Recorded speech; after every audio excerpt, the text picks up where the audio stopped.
Previously on Inspired Initiative. As the motley hue pressed on through the desert, tension simmered between Euan and Rhukkarrak over their choices in battle.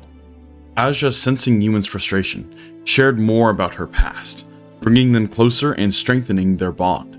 This newfound closeness stirred painful memories for Euan, reminding him of the family he had lost and his fear of losing another. Their journey took an eerie turn when apparitions of long-lost loved ones appeared, luring them towards an ancient ruin. While Maldorwen and Euan rushed forwards, Asja and Rhukkarrak hesitated. The specter vanished, revealing the entrance to a forgotten place of power.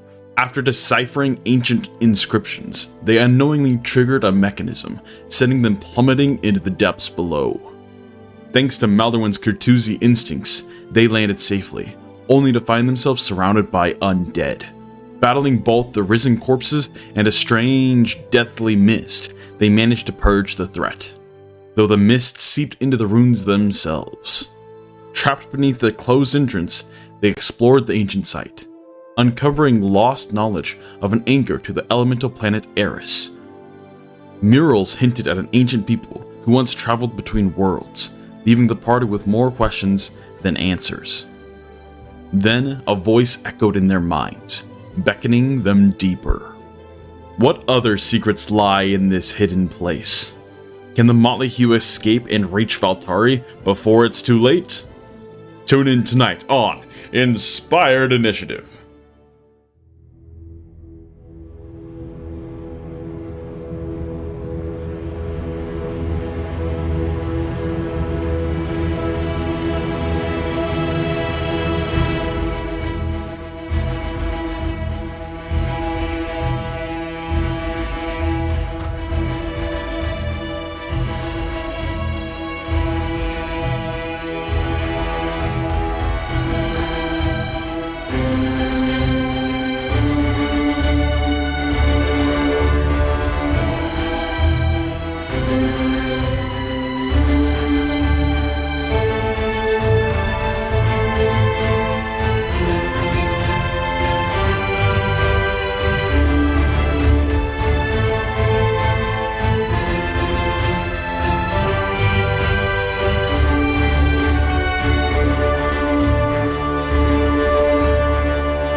As you all hear, or most of you, hear this voice in your head, beckoning you forward, a deep, guttural, almost urging you, almost start to step unwillingly for a moment, where you catch yourself, your vision refocusing to your own eyes.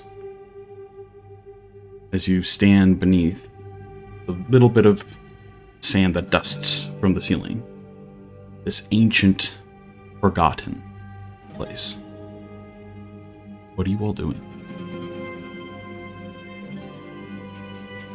What in the blazes was that? Asja will look up from her notebook. What? What I was don't what? know. You But I didn't don't hear like that? it. No, maybe I was too... Sorry. She closes her book and puts it away. Maybe I was distracted. Sorry. I'll heard a listen voice better. in my head. Yes, it was more than just a sound. We could almost see deeper into the structure. I don't like this. Well, that does not sound good.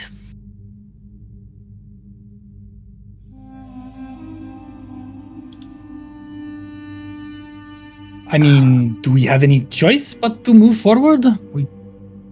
I don't know how to open up the entrance we came in. Our way out's been shut off. I don't think we have a choice but to go forward. But I scouted ahead a little bit, and there's a chasm or something cutting across the structure here. So we made that do a bit of climbing or, I don't know, rope work.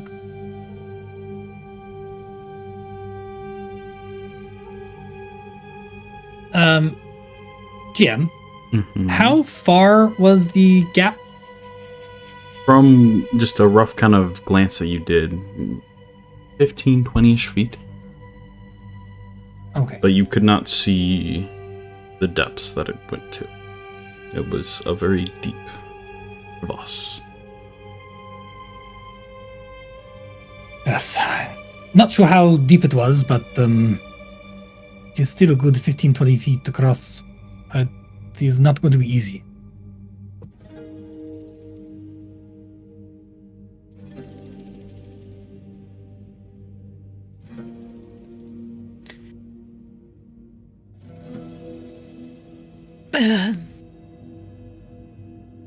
Well, I guess we could go that way.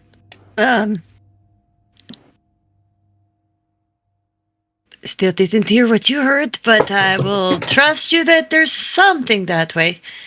And not maybe an exit button that way. Let's go. I'm also curious as to what more this place has held. But I do think it would be wise to be wary of our surroundings. Wary, and also we do need to remember that Orwin and the package and the Grantars are still upstairs baking like little things in, and very soon the seasons will change too, so we should try not to get stuck down here too long. Just a suggestion. I mean, worst case scenario, maybe we can get them down here and we can wait out the weather. This place seems at least somewhat stable. It's survived this long. Okay, she walks over to Euan and kind of squeezes his like biceps. I have faith that he can get us out of here. Maybe have a little bit of problem with Gordon, but a Grantar?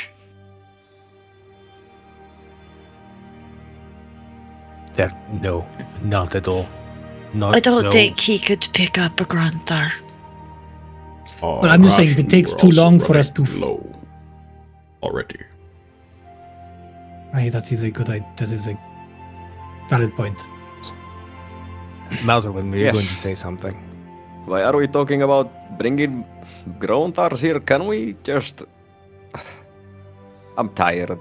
I don't want to discuss anything more. I'm just gonna take point and be very, I guess, perceptive, or as much as I can.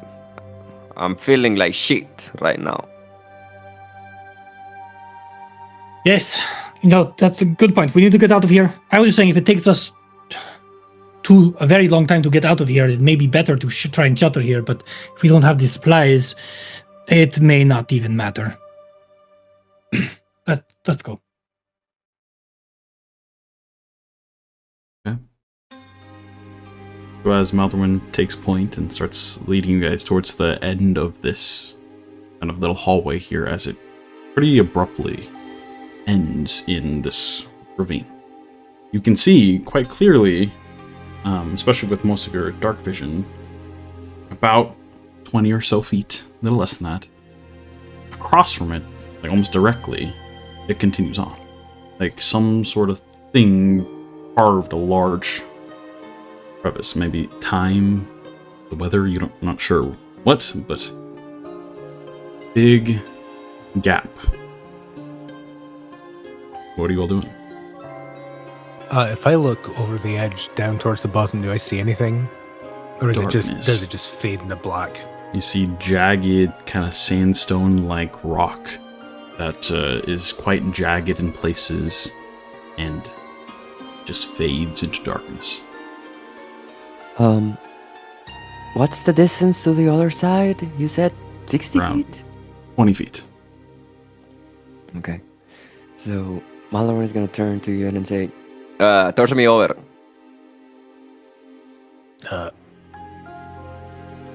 I'll certainly try. Before we toss you, does anyone have rope that we can give to Maldorwen and then we can get across? I think I do. Let me double check. Because I checked my bag. I have everything but rope. I do have rope. I have 50 feet.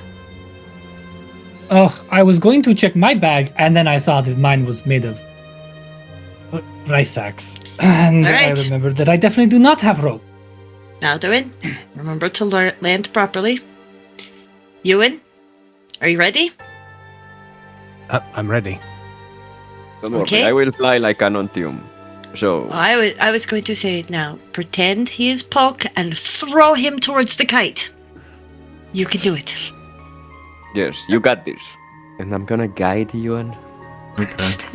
Very nice.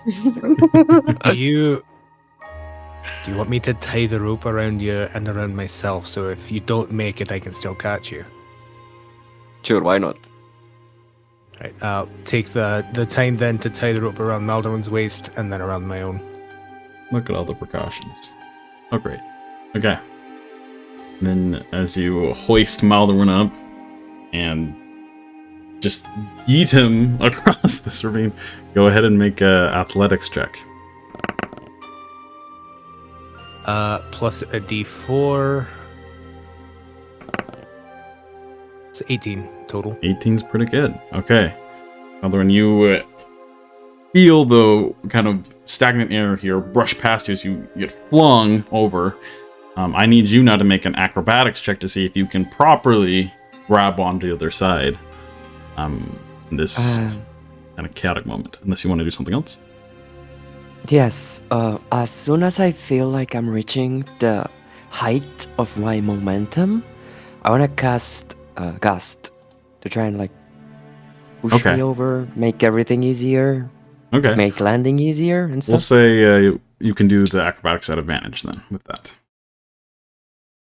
Okay. So whatever I roll, -4, I think, something like Yep. that. Okay. 6.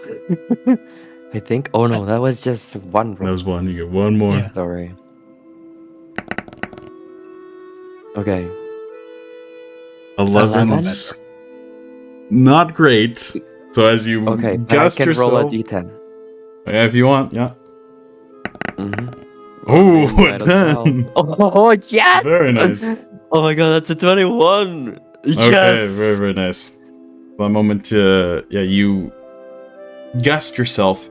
You just close your eyes for a moment, picturing Eris in the sky. It's been a while since you've seen the elemental planet of air, but you've always felt more of a connection to that planet. As you unfurl that inner air yourself, blows you past the point just by a couple feet as you land on your feet there and kind of stumble a little bit. The rope not fully taut, kind of slack down into the ravine there. You're on the other side. Great job, Juan. You truly are Fortis.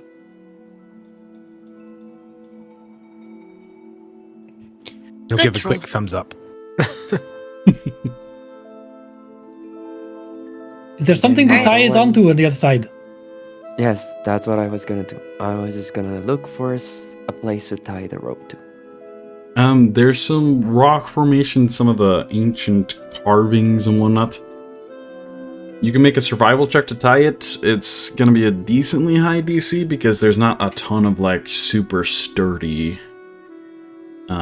things to tie this around. It's gonna take some pretty good knot work and whatnot, rope work. Okay, in that case, I want to guide myself. Okay. So I'll just like, before I start looking for a place to tie the rope, I'll just kneel for a second and actually like take a moment to thank Alamor that I made it across and that we're here, and just like pray to her, ask her to guide me and like help me guide them to the other side safely. Okay. And then I'll roll survival in a d4. Oh, I don't want to look. Oh. Okay, so 8. 8 is unfortunately not great.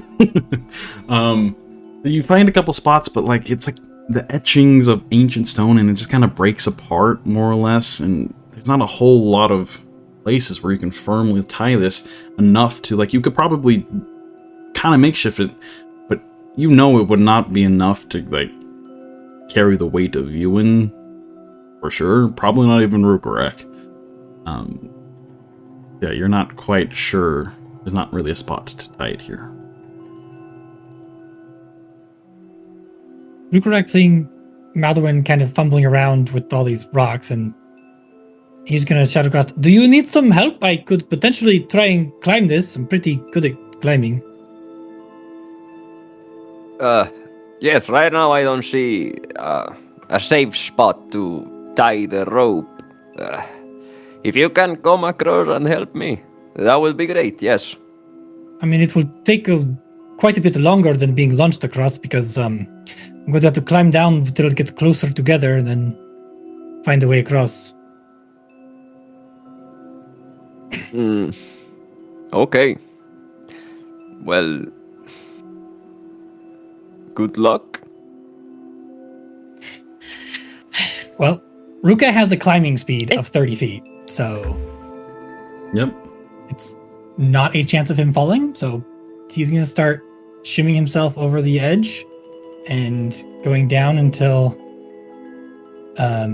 he either finds a relatively rough path across, or till it looks like it's close enough and he has a nice ledge on the other side, he can leap it.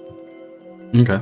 So as Rhukkarrak starts to position and lower himself down and start to climb down, what are the rest of you doing?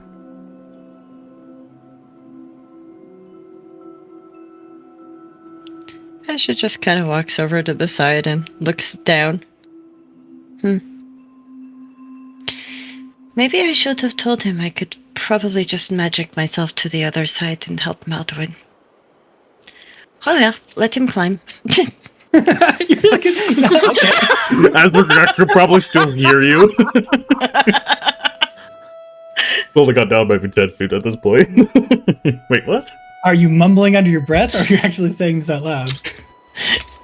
She says it, not in a loud voice, but in kind of like to herself, kind of like, whoops. What's your passive perception, Rhukkarrak? 14. Okay, so you can kind of hear it, yeah. You more or less get the gist of it. As Asja, what do you do?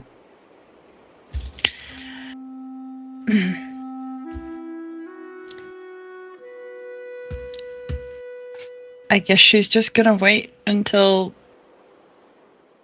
she can't see the bottom. She doesn't know how... I guess pick up a stone and drop it and kind of...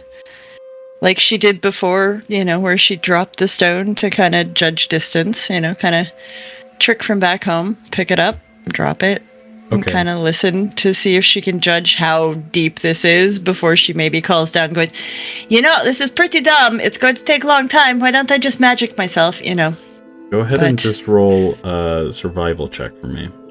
And on a natural one, it's going to hit Rhukkarrak in the face. Natural one.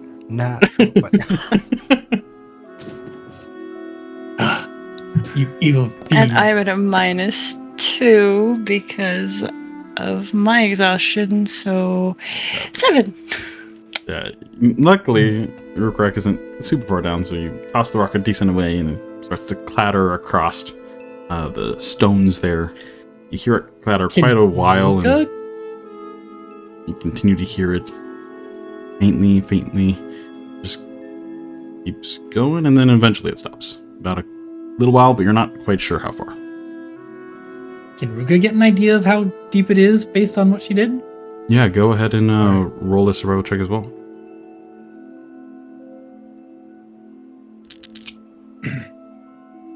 It's 23. 23 is very good. And you're not exhausted.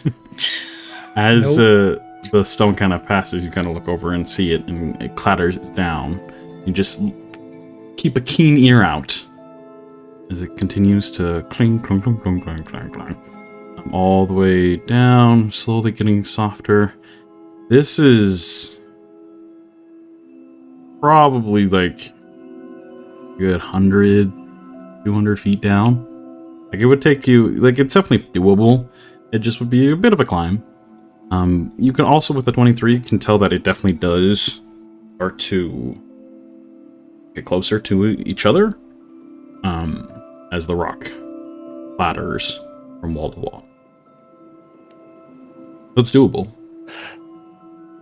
I mean, Asja, did you say something about magicking yourself across? Yes. Do you want me to do that? And you come back up, and I go help Maldorwen? I mean, it's going to take a while. Right, and we don't have time for, yeah. Maldorwen and I are both, I guess, feeling about the exact same shit level, I believe was the word he used. So, yeah, if we could, yeah, all right, Misty Step. All right. So as you kind of step forward, and once again kind of feeling that inner air within you as well. A deep breath in, and get a little bit of a running step as you then exhale as the winds themselves kind of carry you very quickly over to the other side. You almost stumble and catch yourself. All right. She is, first off, she's going to, I have a first idea. She's going to untie the rope from Maldorwen. You go sit down. Take 2 minutes. And she's going to tie the rope to herself. She will, I'll do the survival roll. But she's going to be looking for 2 distinct things. One, if there is somewhere to actually just tie this to be secure. Or 2, something that looks secure enough that if she were to wrap, because if the ravine is only 20, and we've got 50 feet of rope, she can wrap the rope around the bottom base kind of something and then hold on like a little koala bear at the same time. So kind of use herself as an anchor, but also use the rock so that it doesn't, I don't know, cut her in half. Right. Yep. Okay. Yeah, go ahead and roll survival. All right, Dice. You and I need to have a talk. That's the talk we need to have. Thank you. 21 minus 2, 19. 19, so yeah, pretty good. Like I said earlier, there's not a whole lot of spaces, but with that in mind, you see a small little thing, like a bit of stuff that you start to wrap it around. And it starts to hold a little bit, but you will have to like kind of use your own body as a little bit of an anchor as well. But it's pretty, after working with it for a minute or two, it looks pretty durable. Hopefully enough to hold Euan and even Maldorwen. Well, she is going to do all the preparations, wrap it around, and then, I guess, koala bear it. Kind of, okay! We've done the best we can! This could hurt. Let me, as Lucas is climbing back up, let me cross first, because I'm the lightest and I can help you. Hold it for the others. Euan will nod. I think that's a great idea.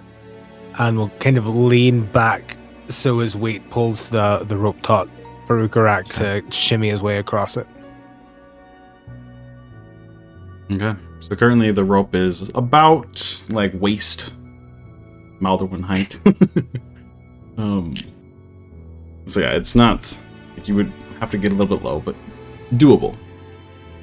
As Rhukkarrak, do you attempt to kind of arm over arm, hand over hand, make your way across the rope, or do you want to try to like tripwire or like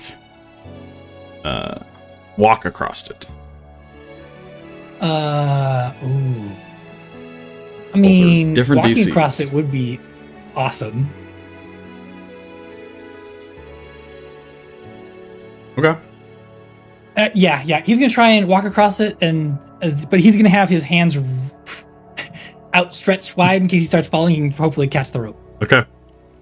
As you kind of lift yourself up onto the rope, kind of start to, in a low posture, raising yourself up, trying to balance.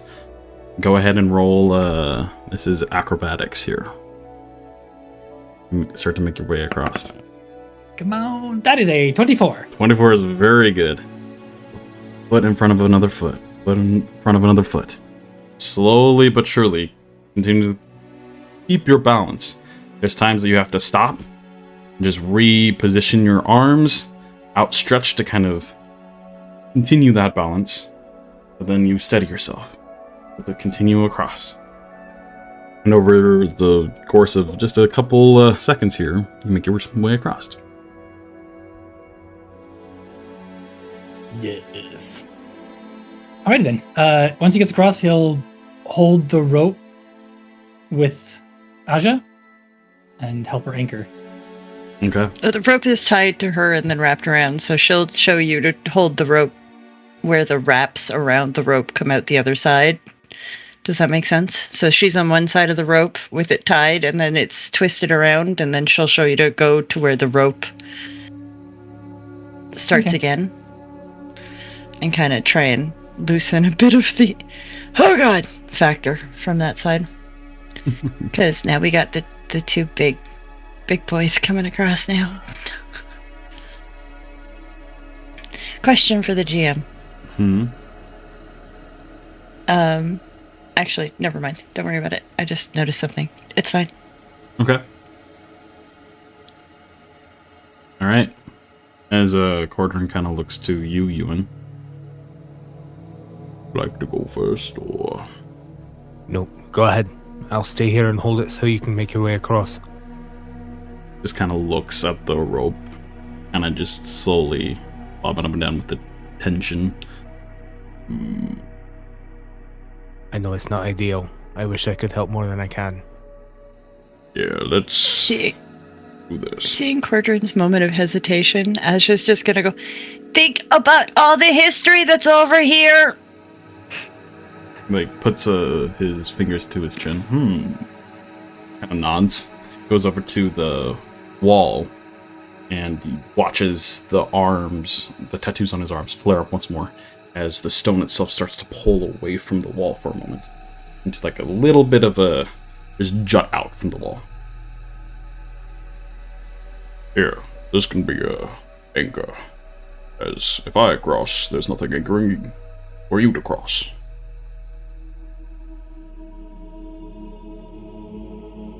Very well.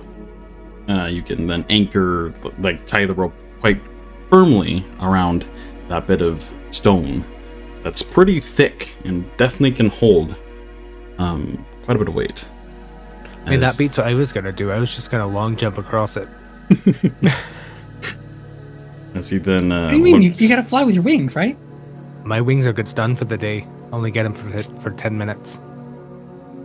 and kind of gets low, pushes himself off to the side, his legs kind of dangling, and grabs onto the rope, and tests the tension there, as both the Rhukkarrak and Asja kind of feel and try to like restrain from the weight of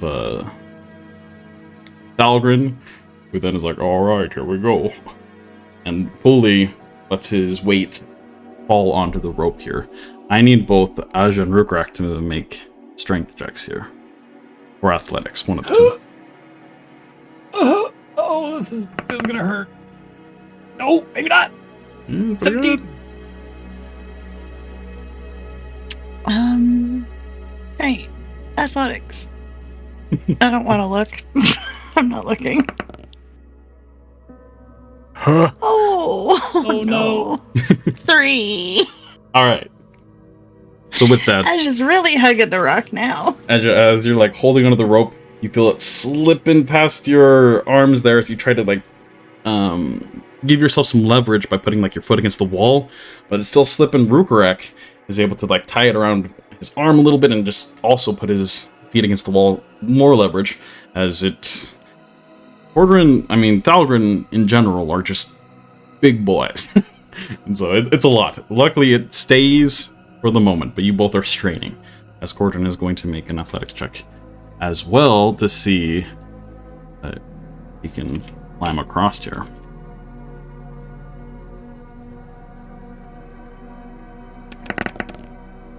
Oh, 15 is the DC on that. Okay, so as Cordrin starts to hand over hand, it takes him a little bit longer than you guys want, as you both are straining there, as you have to keep repositioning your hands as it slips here and there with every new like arm over arm.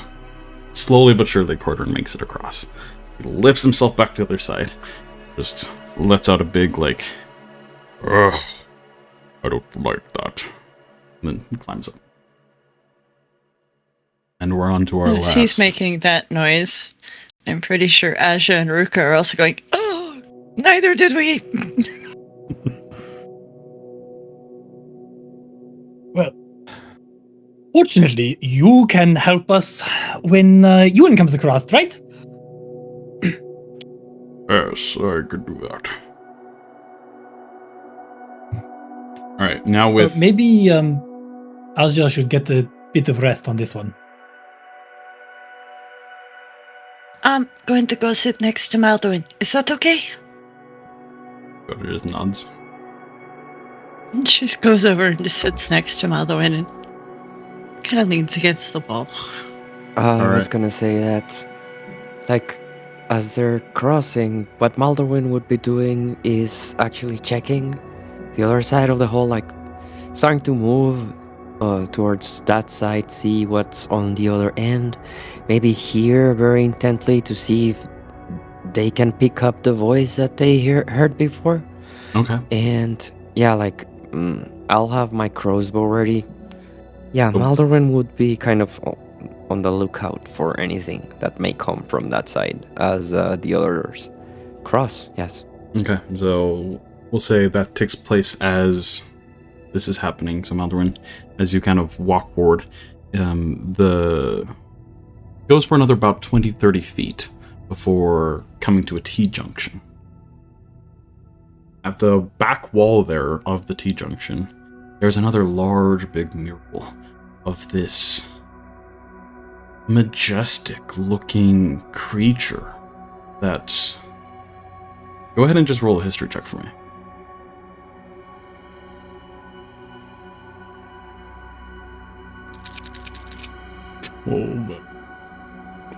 Oh, natural 20. Whoa, Natural nice. 20. Nice. So that's a 17, but it was a natural 20. Yeah, that's very, very good.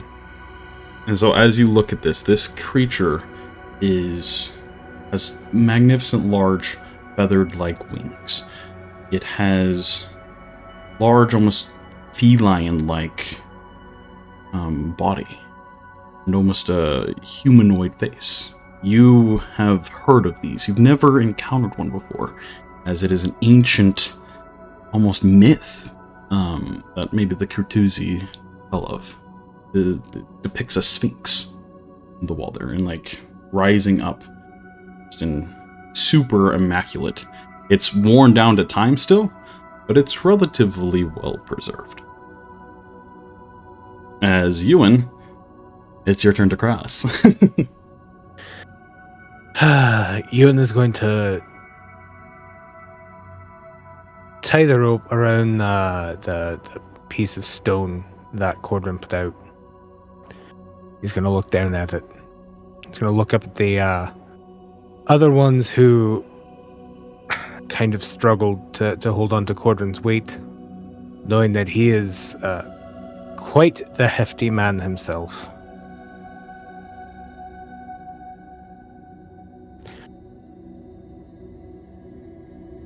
Here's the thing, DM. I have a long jump distance of 19 feet. That's a very good long jump distance. I'll say you can definitely make an athletics check to see if you can cross. The DC won't be super high as you're just making up for like a foot or so. But And the goal would be, if I fall, hopefully I can grab the rope, and with Cordrin's weight and help, it'll stop me from falling, but also potentially stop them from having to use any additional strain. Yeah, absolutely. All right, here we go. Euan's gonna walk about 10 feet back down the hallway. Kind of beat his chest a couple of times, kind of like my little image is doing there, and to psych himself up, and will sprint forward and make a long jump with a 10. Euan, what are you? Ooh. As he jumps across. All right. As you jump across, you see the darkness just below you. Just an empty void of nothingness. And it frightens you for a moment, but it's just happening so fast. You kind of flail your arms out a little bit, trying to gain any more momentum as you can, as you impact the other side. Not quite landing on the other side, but you do manage to clutch the other side and make one more check here to see if you can pull yourself up as you make that impact. Everyone would hear a very loud "ugh" as Euan impacts the side and reach up above him and try to pull himself up with a 15. Okay, 15 is enough. As you, feeling like the wind knocked out of you for a moment, you have to kind of claw onto the stone for a moment before you then lift yourself up and roll over to the side, and you are safely across the other side. I'm not as young as I used to be. Oh, God. That went better than expected. If you did not expect it to be that good of barely making it across, why did you try it? Hopes that it would save more wear and tear on the rest of the party. We were fine. We had Cauldron over here. At least we made it. And you know, kind of pick himself up off the ground and dust himself off. Point taken. Shall we go? Porter just kind of has already yes. turned around and started walking towards Maldorwen. Yep. Yes, we need to catch up to Maldorwen.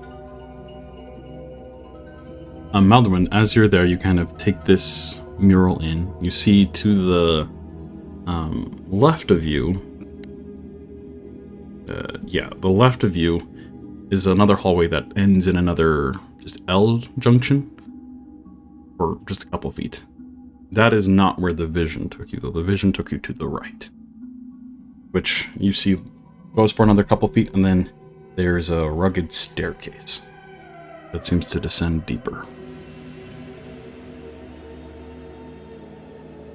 Okay. So, as the others come around and meet me, Maldorwen will say, "There's a guardian here. Kertusi people used to talk about ancient creatures that had divine powers almost. And they used to watch over the sleep of the dead. So, well, we already disturbed some of them. Better be careful on what we say. We should not anger it. It can be very dangerous."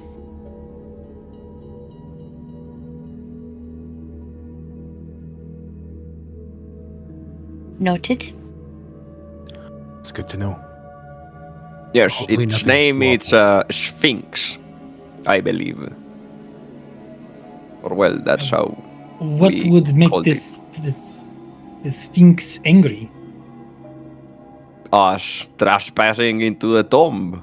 This is a resting place of the dead, and they watch over that. They watch over dead energy. And usually the mausoleums of very important people, kings.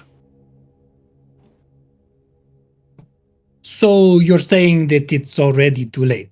So we just need to look out for the already angry, ancient, powerful guardian. No, I don't know if it is angry right now, but what I'm saying is we should tread lightly. You know, show it respect. See what it wants. It spoke to me, I think. I think it's to the right over here. Down the stairs. Is that what we heard? I think.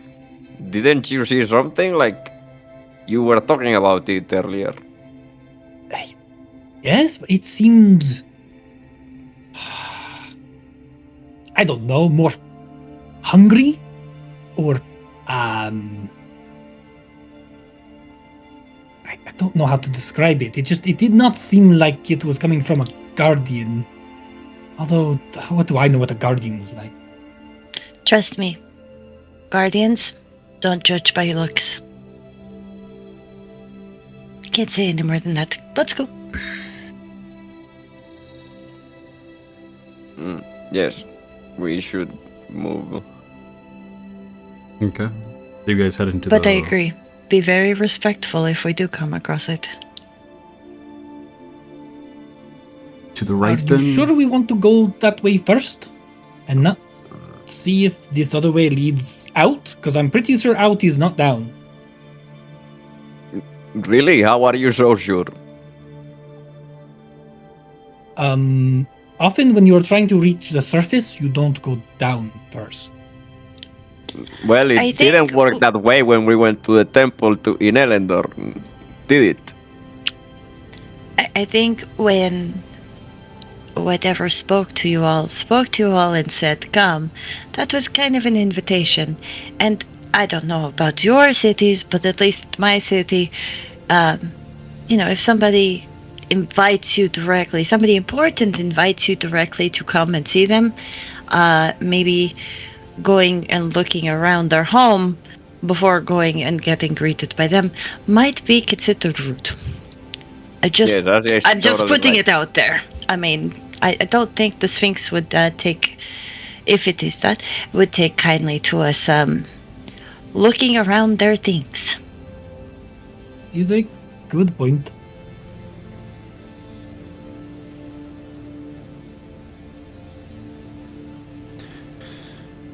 And maybe if we get on good side of Sphinx will know where the door is and can maybe help us get out. Just say.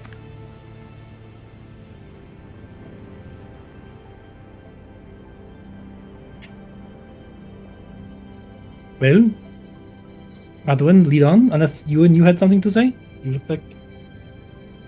No, sorry, this place has me on edge a bit. Fine, I'll go first. You wanted... I can go first if you want. You just seemed like you wanted to... before. It's fine, I'm just tired, my feet hurt. But I'll go first. I'm not... The offer's still there to carry you if you want. No, I don't want to be carried into the chamber of a... I want to stand on my own feet. Sorry, thanks for this, but... let's just go, okay? Following Maldorwen's lead, you guys trek down the stairs as it starts to curve towards the left. And it's not a spiral staircase, it just slowly curves like 90 degrees. And it's a decent, ways down, getting further and further underground at this point. But then you, many of you already saw, come across another hallway that ends in a large, double door kind of stone doorway that is currently closed. There's all manner of, again, carvings and more or less hieroglyphics etched across this doorway and these hallways.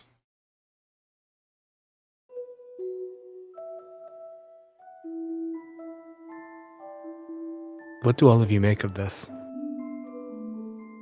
I was about to ask Cordran, do you understand the language? I do not know. It is much, much too old. Whatever this is it's a wonder. Far before, at least, history I'm familiar with, and familiar with quite a length of it. Well, I have had some luck so far. Twice today. Once got us trapped in the hole. I once found the broken elevator to space. Okay.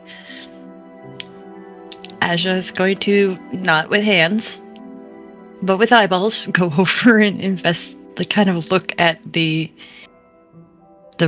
markings and the etchings and all the rest of that. Okay. And does it have any resemblance to any of the other ancient writings she has already kind of deciphered today? Go ahead and make an investigation check.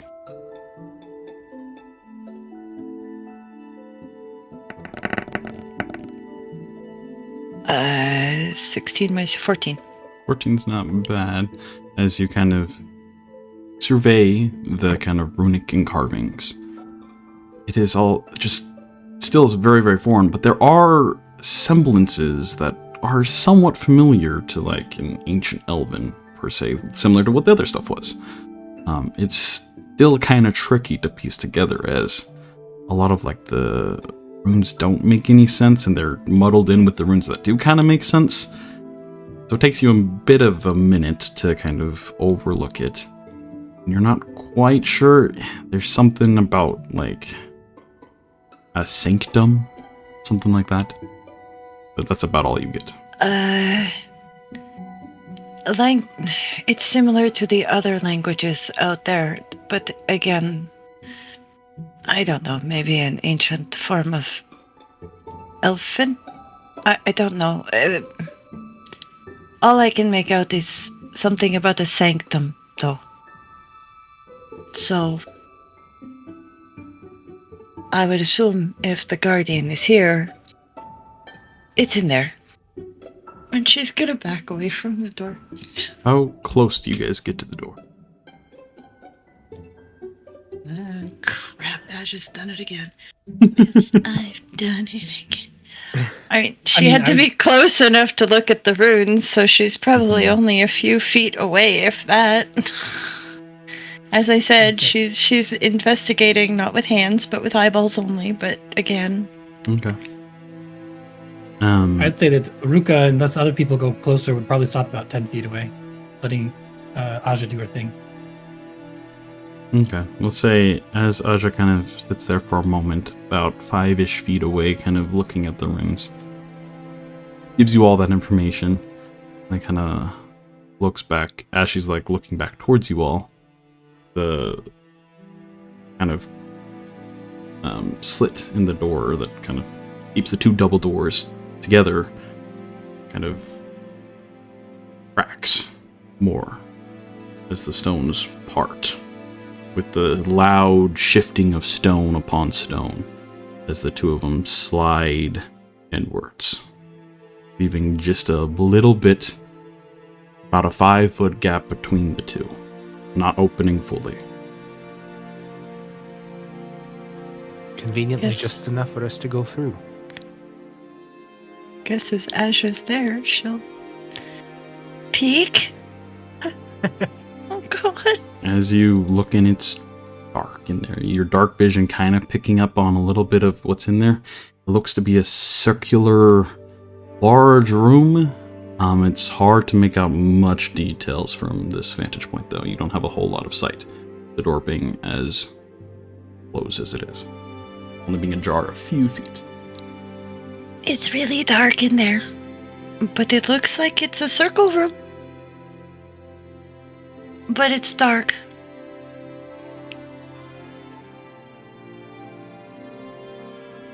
I am just going to say that I don't want to go first. Anybody else?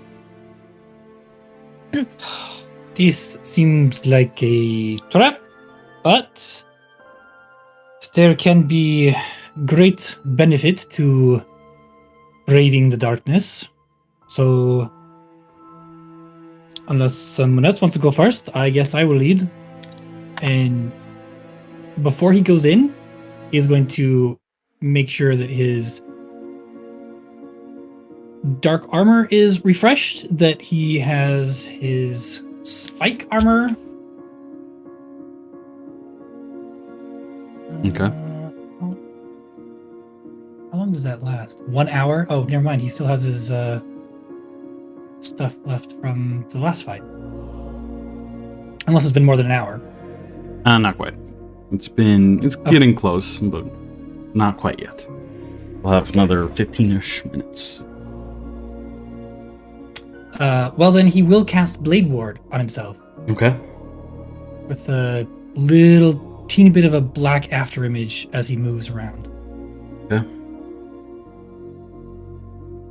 As do you step in?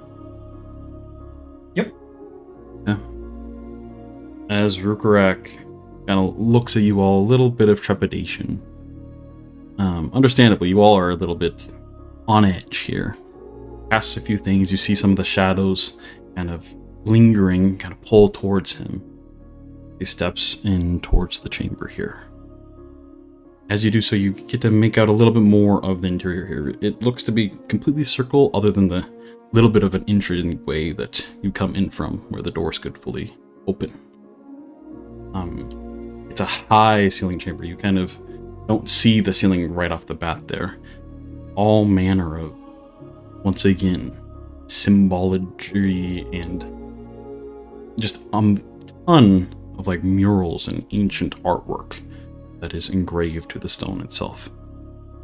You see on the sides, as you take that first step into the actual like circular chamber proper, there's little sconces, not with like wooden torches, but they appear almost metal. It's hard to make out the details from here.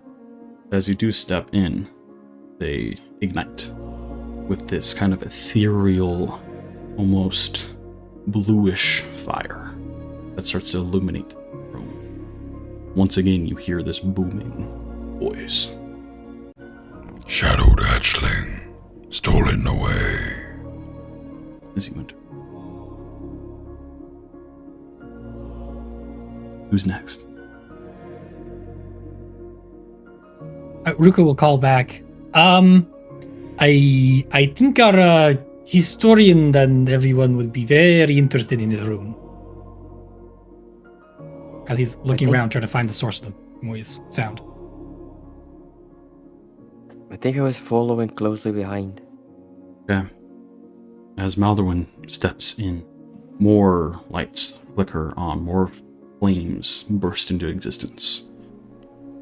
Warrior of the sky, bound to the past. You all hear this, by the way. Asja's just gonna point. No. Remember, you protect me now. You go first. Very well, little one. And Euan will take in a deep breath and step through the doorway. Costos Lacunarum, last of the Sindarian.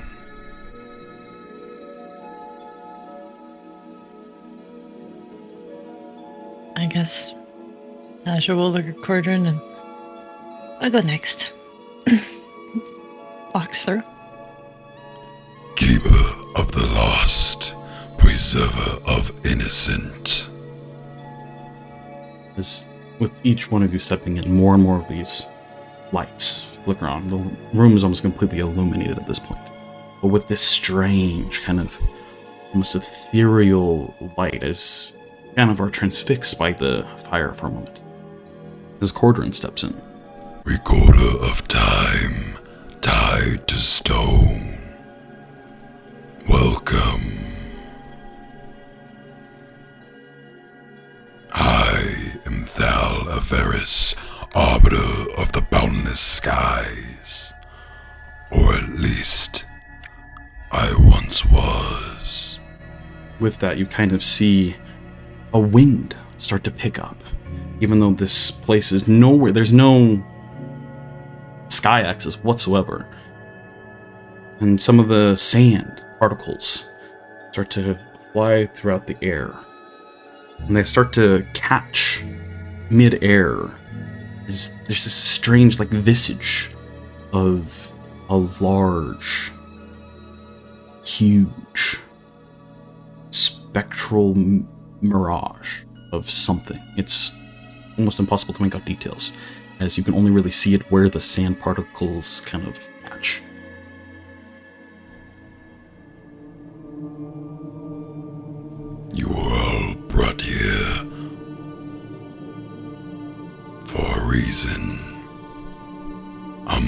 response to you. Fate is strong and pulls in many directions.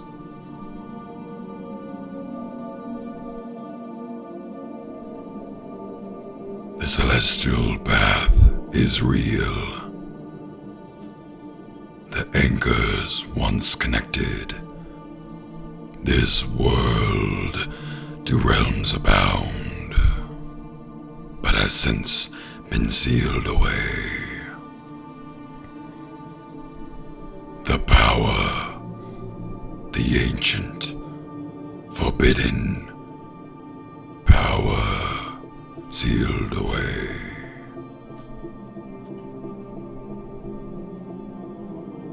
I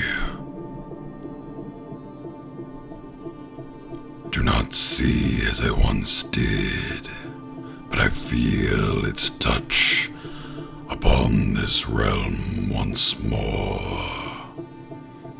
It yearns to be free. It seeks those that seek it.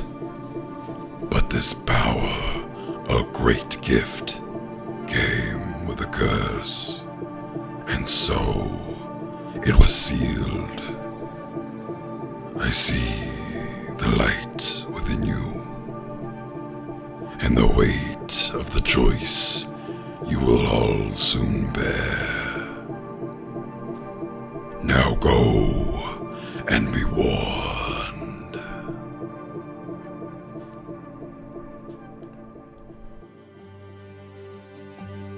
And with that, the entire room starts to almost vibrate once more, as more large clanging sounds of stonework upon stone start to kind of grind. The whole world around you starts to just shake, as from the walls themselves, like a spiral staircase starts to form, as above you, you see light start to pour down from above, but with it, a whole shit ton of sand, as this room starts to, sand just starts to fall from the heavens above, and it starts to fill up the room quite quickly.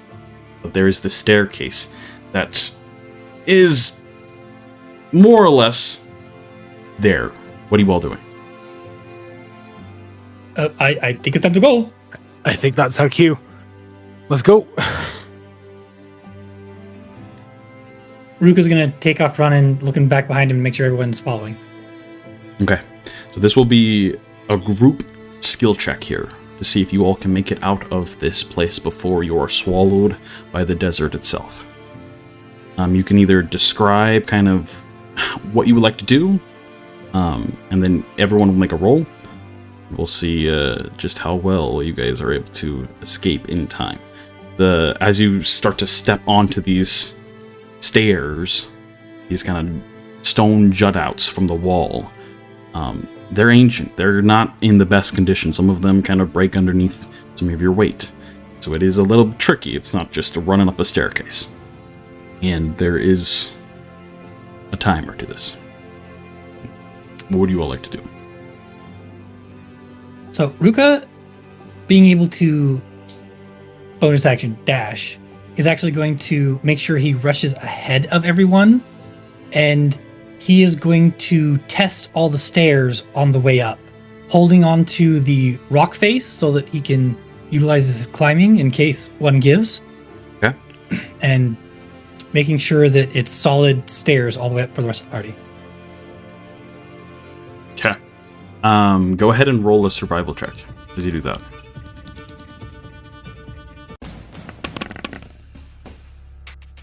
Sixteen. Okay.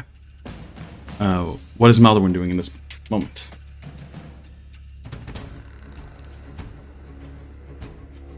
Okay. I'm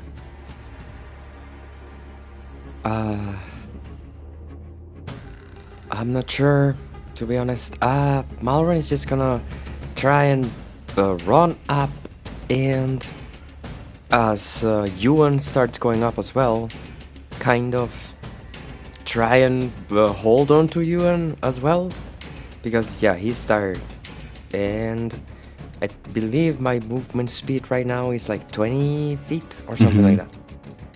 Okay, so you're just trying to dash and rush forward, trying to use Euan as an aid there. Go ahead and just roll athletics for me. You just try to rush as fast as you can. Okay, so that's a 9. 9. Okay. What is Euan doing? Euan is... He's not going to like hold back to the detriment of himself and now Maldorwen. But he's going to try to bring up the rear so that way if anyone starts to fall or gets starts getting buried, he can just grab them and run out with them. With Maldorwen trying to cling onto him, Euan will just reach around and grab Maldorwen by the scruff of his jacket and put him up on his shoulder. Okay. I'll start to move. All right. Go ahead and roll athletics as well then. Rush up the stairs with Maldorwen on your shoulder. That's a 22. Very nice. And then Asja. Okay, Asja is not going to let Euan take the rear. She's going to go, you go first. If anything breaks, I can get over the spaces easier than you can. Go. Very well.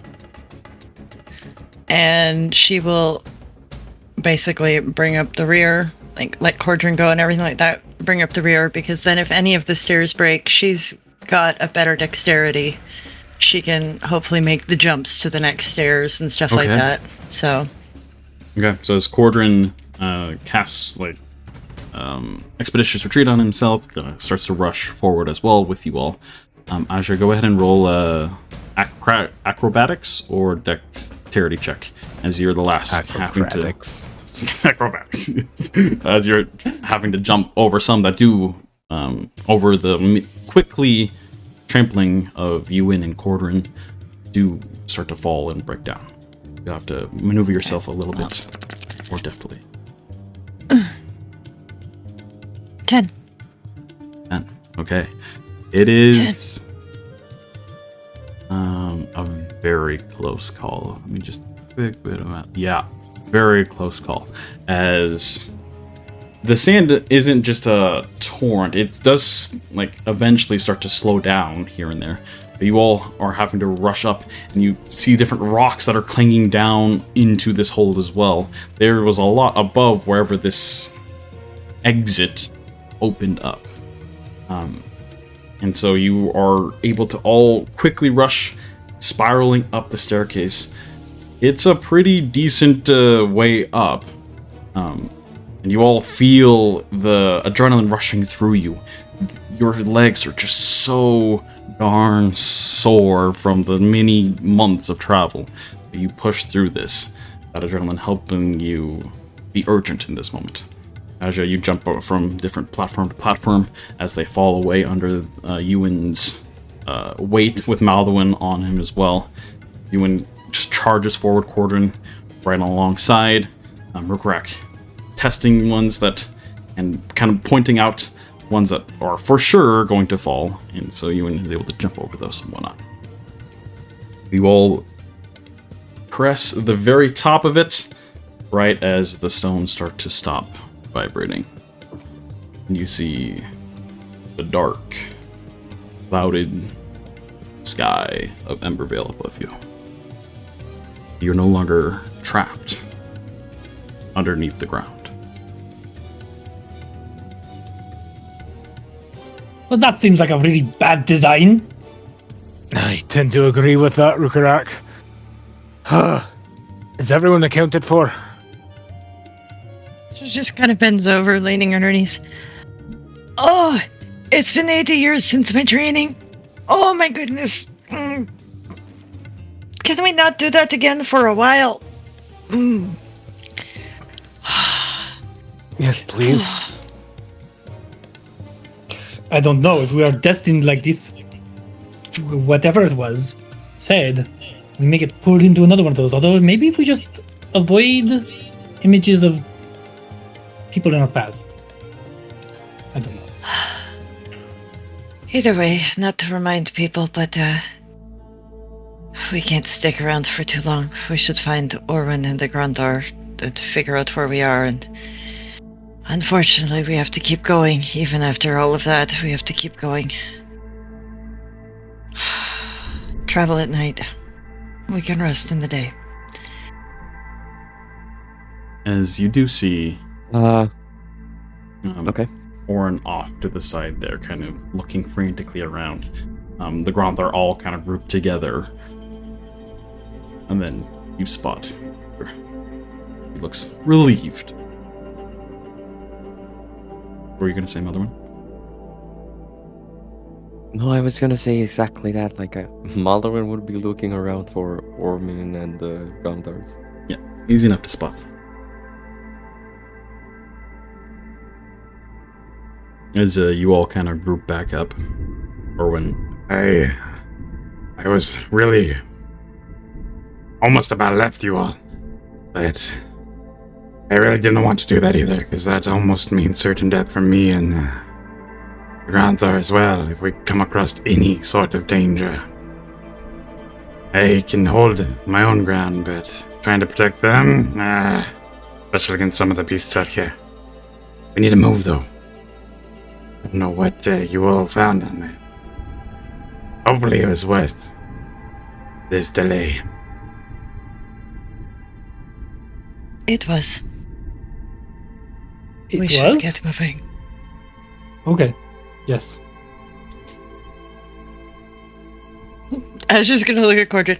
You agree with me, right? It was. Orwin is just, once again, just holding onto that stone and kind of a little bit dazed. Almost like he's not fully in the moment there. Once you direct your attention to him, he shakes his head. Absolutely. I almost kind of want to go back down, but another day. If you do go back down and we ever meet each other again, oh, please tell me what you find. Just kind of nods. Asja will go over to Thulga's side and Who is firmly in their shell currently from the earthquake that just happened. Slowly pokes out the little snoot and kind of eyes you. It's okay. It's okay. Come on. Come on. Slowly the neck emerges as the little kind of webbed feet start to come out as she picks back up herself. As you guys continue on your trek. And you all are feeling it. Like, it's been a day. You were already... This occurred more or less like 8-ish hours into your trek for the day. So you're gonna probably make a couple hours more, but then try to get some rest, as you do see the tell signs of it being somewhat cooler. And by that I just mean not nearly as terrible. It is morning, more or less.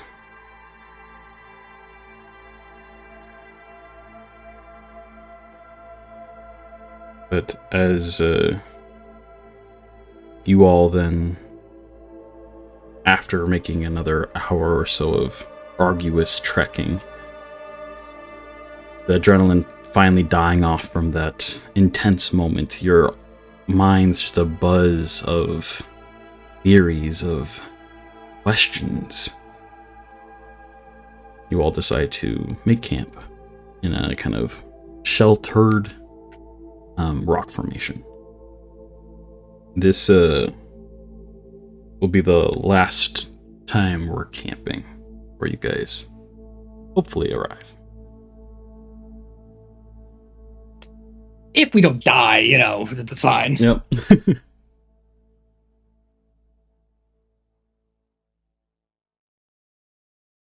well, I guess Asja will do what Asja's been doing each night and figure out what rations they've got and put it together and help Orwin with getting the Garanthars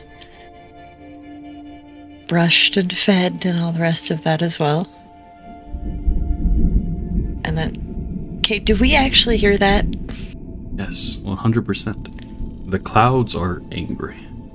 They are almost constantly, currently, rumbling. You only go a couple, like maybe a minute at most, before more thunder is heard. Mm-hmm. You don't yet see any strikes of lightning. But you're sure it will come soon. Are we sure we can spend the night here? Ruka, I can't move anymore, and I think Maldorwen would probably use you as target practice if you even suggested he had to move anymore today. We're staying here. Okay, but if that storm comes, we may be running for our life. Worm is everywhere. Is better than at least out in the open.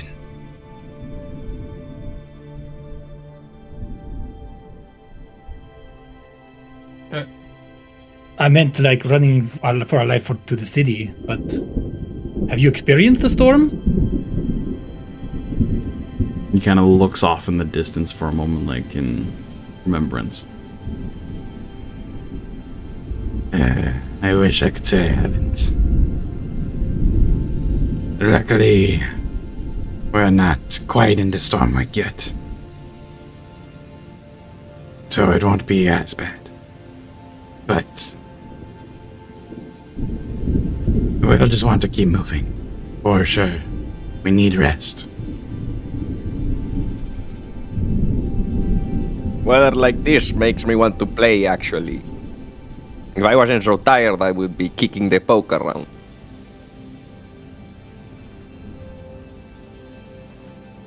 As the wind is slowly starting to pick up day after day. It just kind of plays with the sand currently. Don't you know, Rhukkarrak? Air is kind of my element. I'm not scared of the storm. I just want to feel it.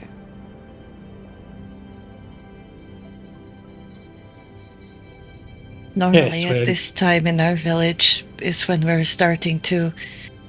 Well, we finish doing all of our pottery because we use the upper areas of our city that get really hot as like a big kiln. So we make all the year's worth of pottery during Embervale.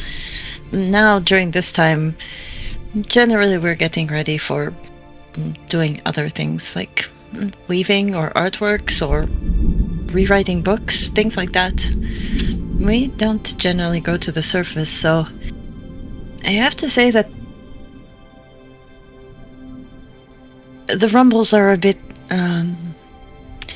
they're a bit unnerving, to be honest. I've never heard them from the surface really before.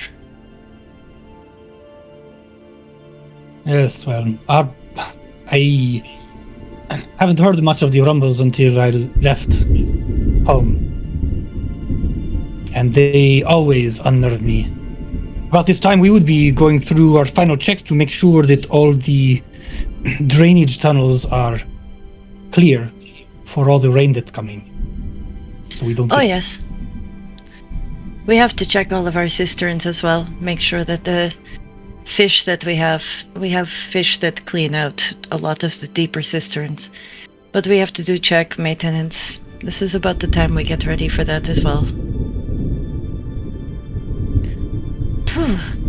My people would have been erecting the giant windbreaks that we would build during Embervale at this time, preparing for the storms. Stormwake was always hardest on us. That is a question. Maldorwen, how do you keep... I mean, your city's up in the air. How do you keep it safe from all that? Or is that how you get... I don't know.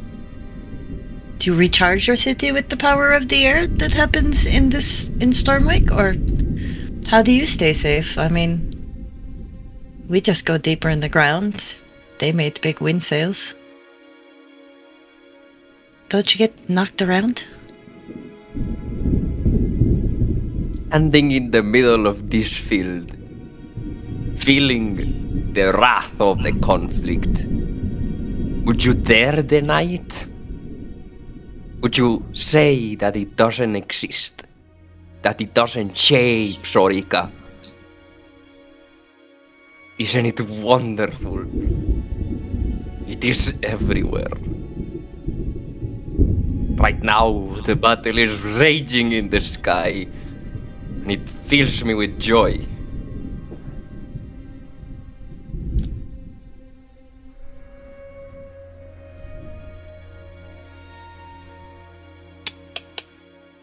Well, I'm glad that you're enjoying this at least, as he looks kind of worryingly at the sky and goes about setting up camp.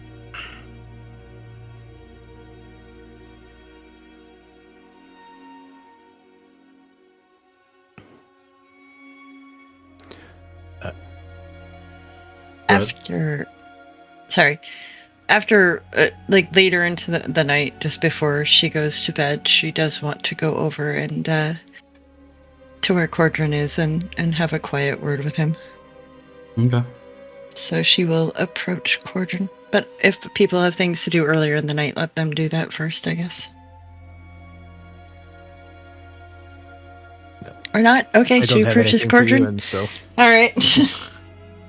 Cordrin is just kind of in a meditative kind of sitting, just clutching that stone tablet once. She'll sit down in front of him and sorry. No need. Kind of his grip tightens for a moment before he puts the tablet like in a pouch on his side. Oh, you wanted to discuss something? Yes.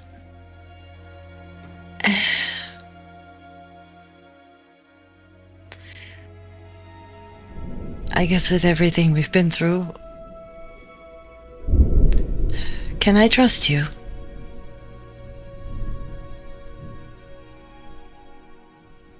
I'd like to say yes.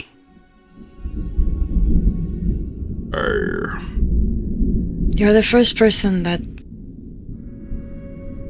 has spoken about there, and not in a way to make people angrier so that they can start fights. Did you go there? To Mythendril? I did visit it, yes. Long ago. I was but an apprentice at that time.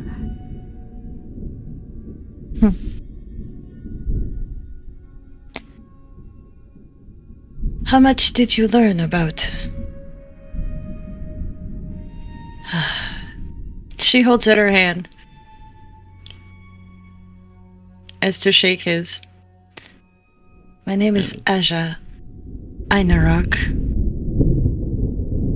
Reads or takes your hand and takes it. Looks a little curious at it. I was taught by traders that is the way that you greet people with your full name, is you hold out your hand and you introduce yourself. So you're looking to trade? No, I was just looking to introduce myself. I don't understand the customs of this. Anyways. There are many confuse me as well. Half the time I really don't feel like I belong here anymore. Do you recognize Einarok? His distant, or his eyes kind of go off in the distance.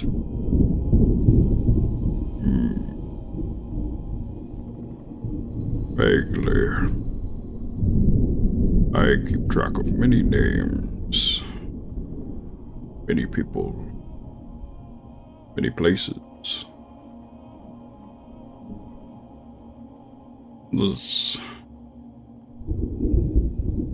Please, enlighten me.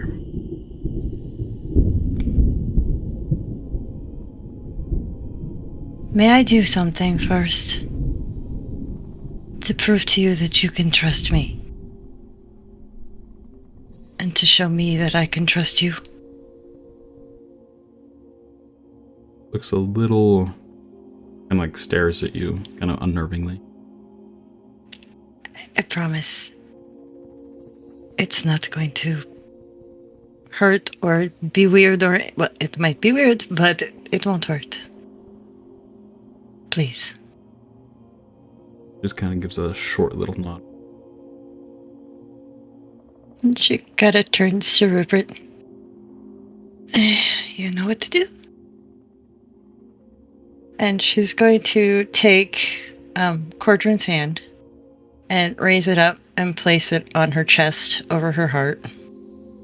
And she's going to kind of position herself so that she can place her hand on his heart. And she's going to kind of go into a bit of a meditative state, still with her eyes open. And he's going to feel the arcane kind of happening as her hands move subtly and stuff like that. And what will be audible to the two of them will be the sound of two distinct heartbeats. And over time, they're slowly, so over about 30 seconds, they grow closer and closer and closer to the point where then it's two heartbeats conjoining and beating as one. And from there, again, he's going to feel the arcane. But in a pulse of 3 seconds, so 1 pulse, 2 pulse, 3 pulse, he's going to feel a wash of warmth, protection, love, innocence, life, just washing over him in these 3 pulses. And when she stops, she's going to take a moment and try and get a feel from him of his life. As you're doing that for a moment, Bird kind of climbs up on top of your head and just stares at Cordrin. Little tongue flickers as its eyes narrow. Flickers again. Leaps over to Cordrin's head. Cordrin kind of backs up a little bit as Rupert just stands on top of his head. Kind of eyes just the top of his head for a moment. Then eyes you. And kind of looks like curious and almost lost in thought as much as a lizard can. And then leaps back over to you. Go ahead and make an insight check with advantage. Okay.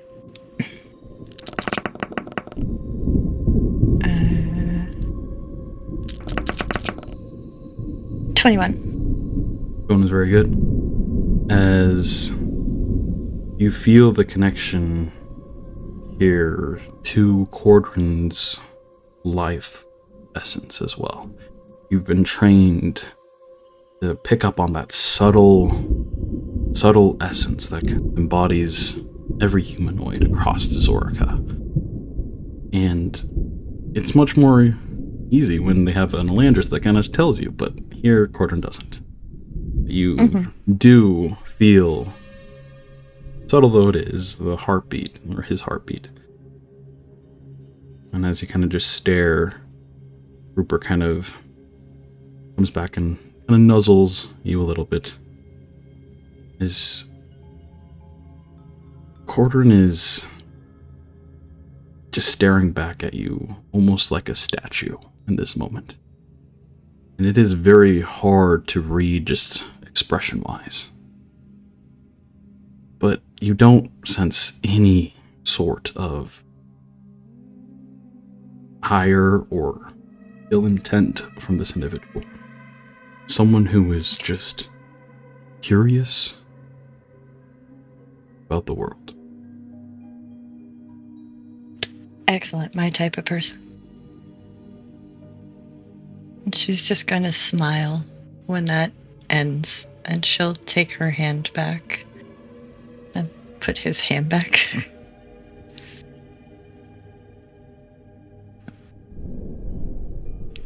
By all judges, I can trust you. If you went to Mithindrel, then more than likely you went to the archives.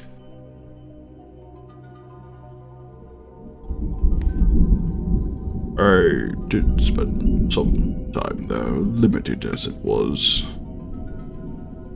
They were... The Einarog were the ones that ran the archives. Yes. I do remember.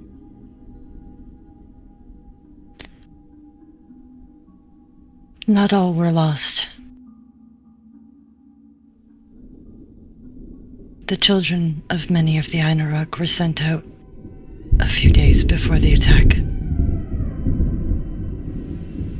We have lived in secret for 80 years. Curious. But with this world changing as much as it is,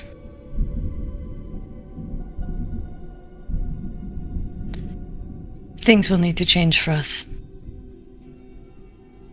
One thing I think will be that perhaps we will need to start thinking about rebuilding of some sort. Which means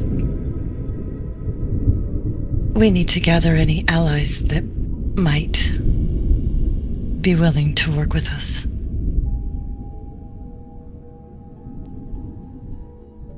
Your people and my people would seem to have a common goal, at least in preserving the histories. Do you have anyone that I might approach to talk about aiding us to rebuild the archives?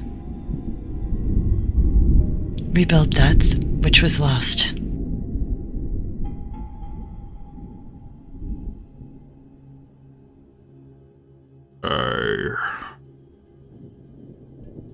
You can see he just kind of stares, kind of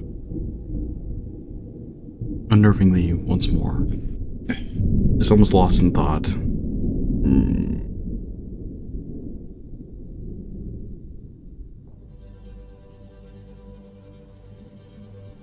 There are many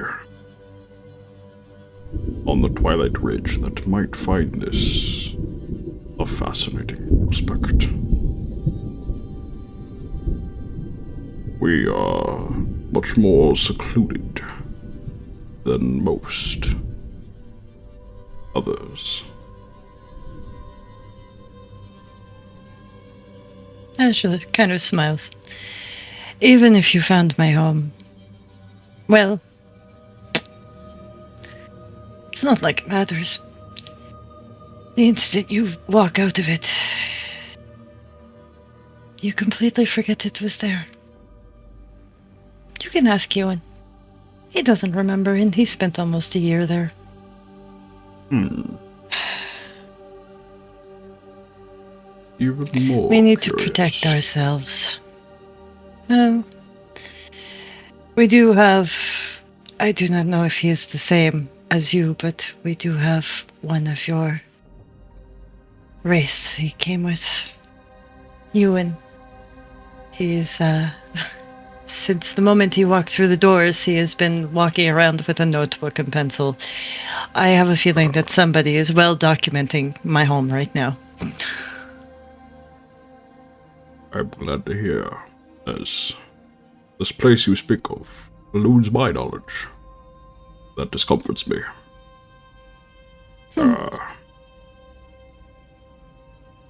Will this individual be Rhukkarrak?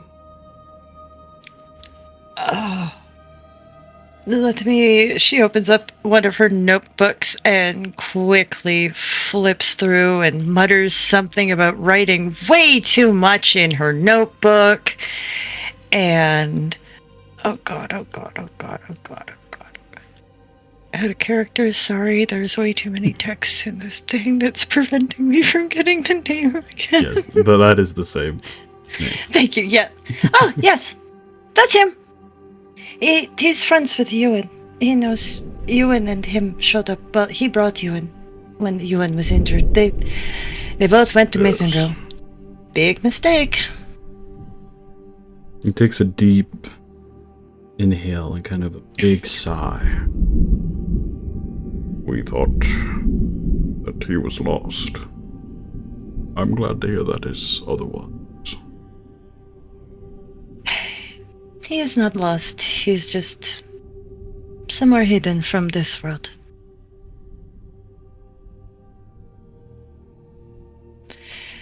The things we house, they might not seem great, but to us they're irreplaceable.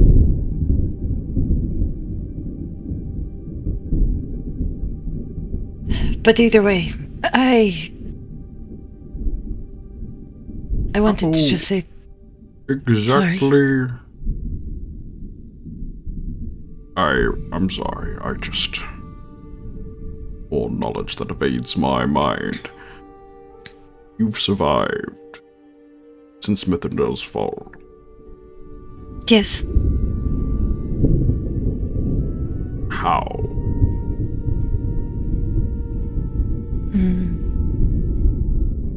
Hard work? I don't know. I do know.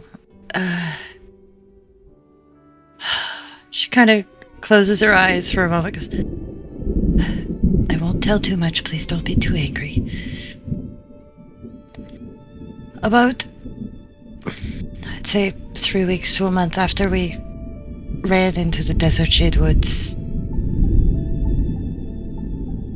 the one that the Einarog serve, he found us and led us to where we stay now, and since then he's protected us in all ways, but one of the reasons I had to leave was there's something stirring, and he doesn't know what it is. I think I'm getting an idea now from what we just heard downstairs, but he doesn't have the ability to protect everyone like he wants to. He's not the same as Alamor. I see. So he wants me to come out and try and strengthen things. Remind people that, I guess in some way, we still exist. Preservers of the innocent. Also, the protectors of the innocent.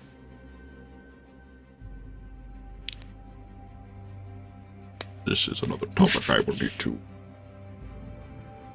more thoroughly investigate when I return to the Twilight Ridge.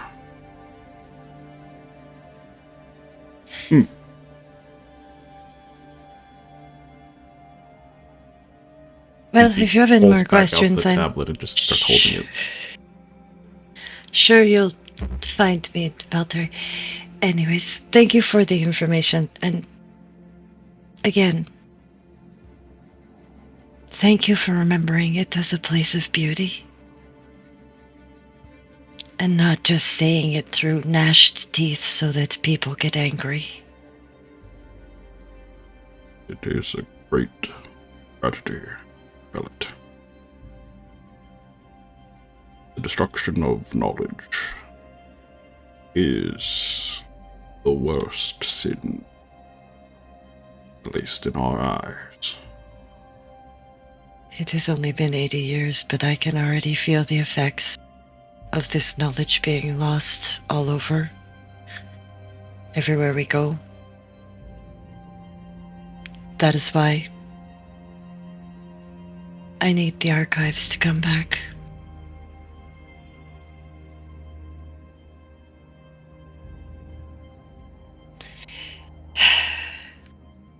Anyways, I'm late. It's late. I'm not late. It's late. I'm tired. Thank you for just entertaining and speaking with me. It was nice to be able to be open with someone tonight.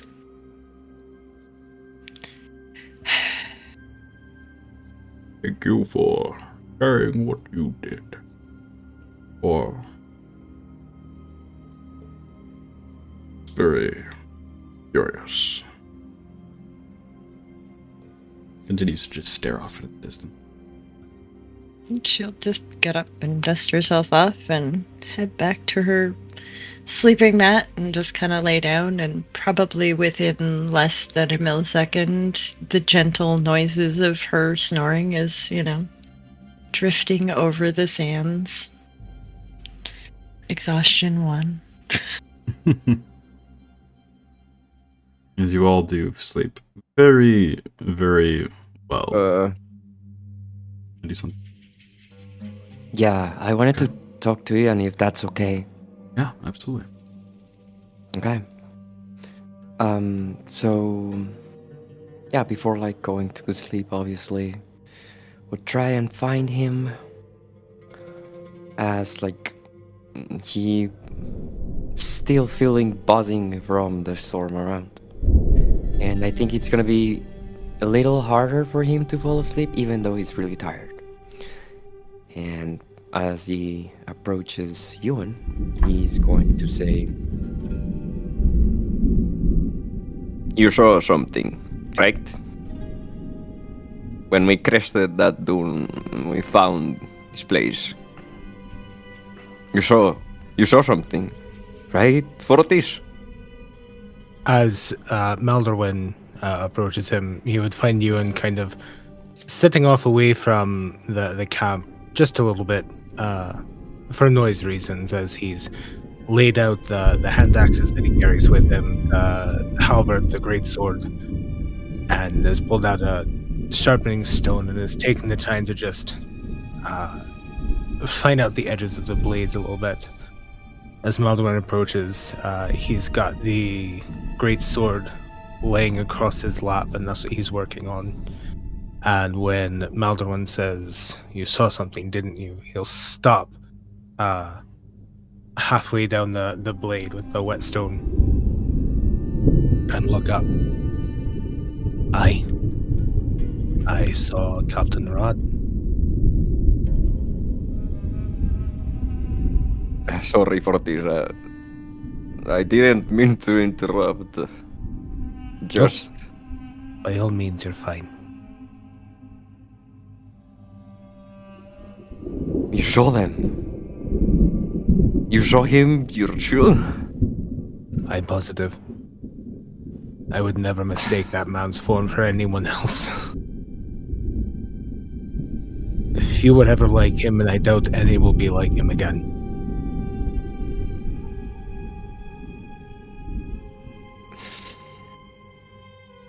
What did you see, Maldorwen? Oh, for this. I don't want this to sound bad, but I don't know how else to ask this. Are you sure he's dead? Are you sure he's gone? Euan will look up at Maldorwen and will very gently place the blade aside. And rather than trying to stand up, as he's exerted himself quite a bit today, he'll kind of scooch across the sand a little bit to get over closer to Maldorwen. I lead him to rest myself. I'm sorry for whatever that means for you and what you saw. But I will never forget the sight of his body and the mound of Kazdurim corpses around him.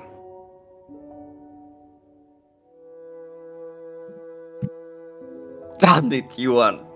Ah! She's dead!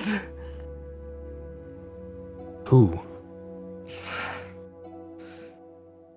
I don't even know her name.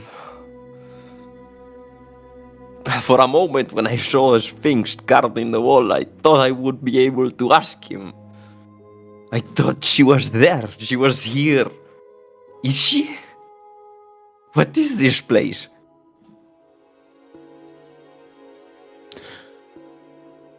I wish I knew. I wish I knew what I could say to... I don't know, Maldorwen.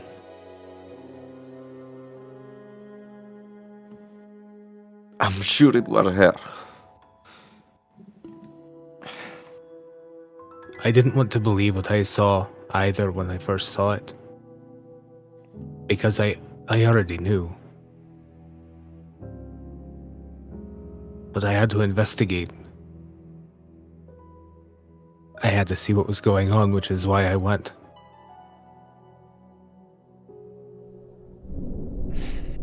I was chasing after her. I thought maybe we would learn something here. It seems like we did, but...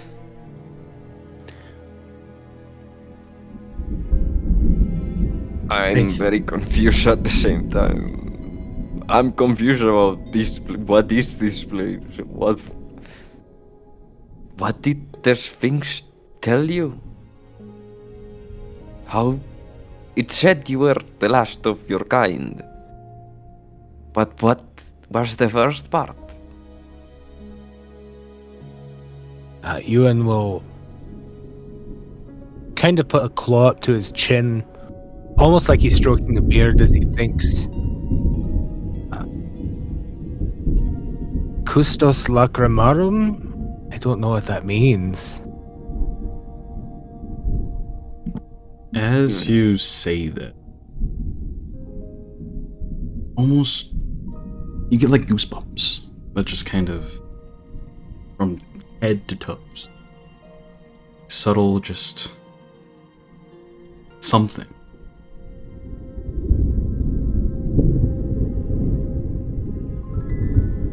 The quills on the top of his head will kind of stand on end a little bit. Almost like static from the storm starting to rage around them all.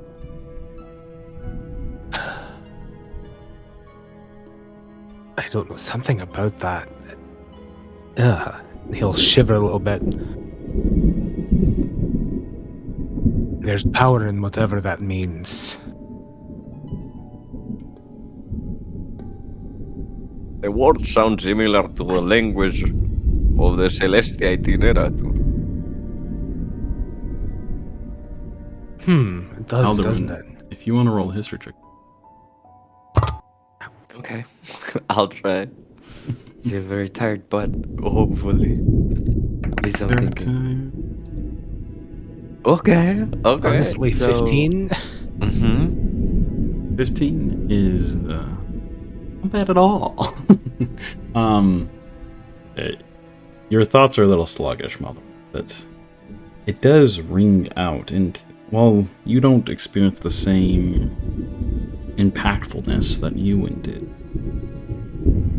there is a connection that you feel that similar to what you just brought up, the Celestia Itinerator. They're right. It's definitely not 100% positive what it could mean, but something to do with like a grand celestial power, something ancient, something divine.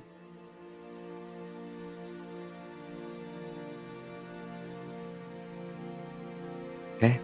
But there's a bit of sadness to it as well. Not exactly quite sure where that fits in, but yeah, it's about what you can think about muddled state. Gosh, in level 2.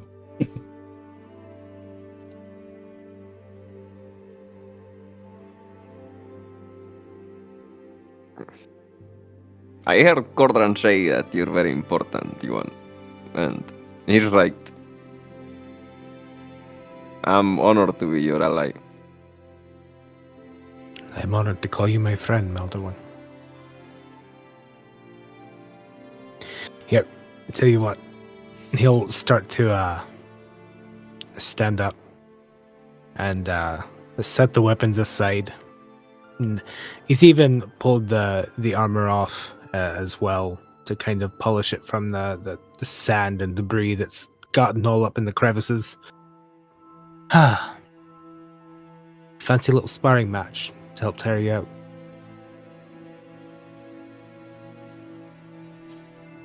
Oh wow, I thought you would never ask.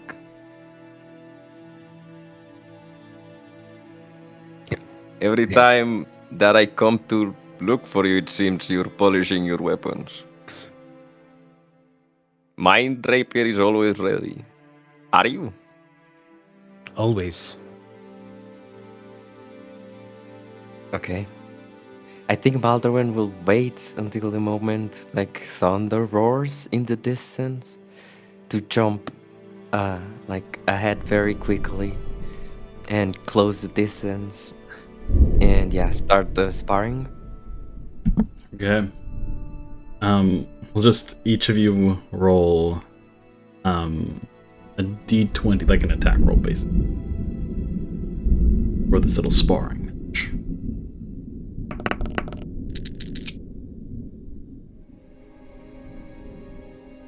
At 21 fisticuffs. Fisticuffs. Okay. And 14. I mean, 9. Sorry. 9. Okay. So as the thunder looms overhead, Maldorwen strikes in as Euan just kind of bats the rapier to the side, and then goes down and kind of nudges Maldorwen where you have to like stagger back. You kind of flourish with your rapier again as you trade different blows here and there. But Euan, you can definitely tell that Maldorwen is not on his A game currently. Looking a little sluggish in some of the movements. But you guys tire each other out. Go ahead. And Euan is definitely like fighting back, but I think Maldorwen would be able to tell that while Euan's not necessarily pulling punches or anything like that,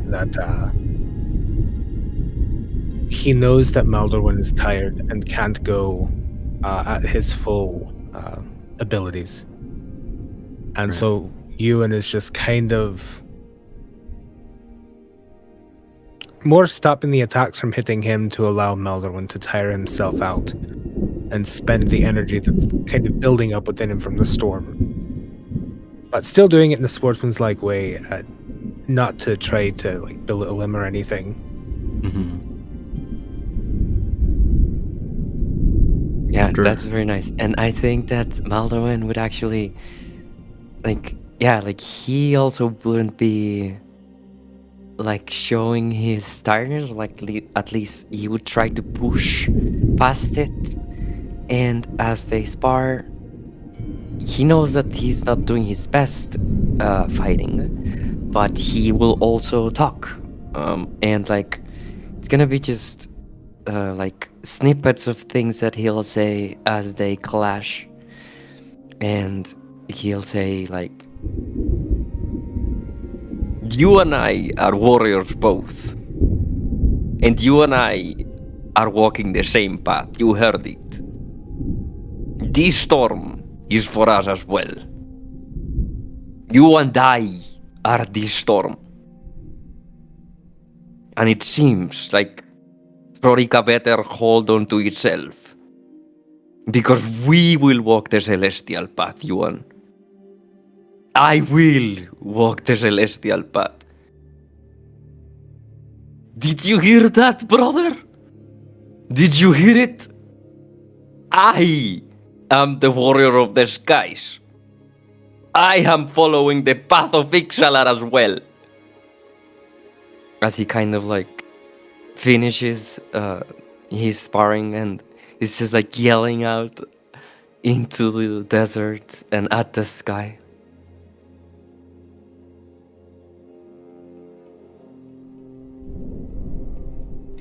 After the sparring match kind of not really ends, but more draws to a conclusion, if you will. And Maldorwen kind of shouts this out. Euan will kind of accentuate that a little bit with a roar under the skies himself. Both in agreement and as, it's a fight, it's a storm, it's adrenaline-inducing. releasing a little bit of that energy himself as well.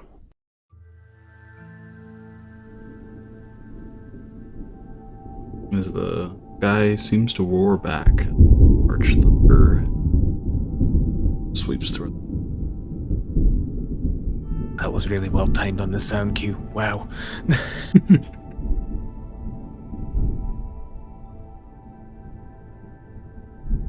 With that, the two of you kind of even more exhausted from the long, long day's travel. Your mind still just so tired at this point from all the information and questions that you have. You lay down, ready for much, much needed. As you all sleep. And this sleep is good. Good sleep. Minds dreams of kind of what you learned.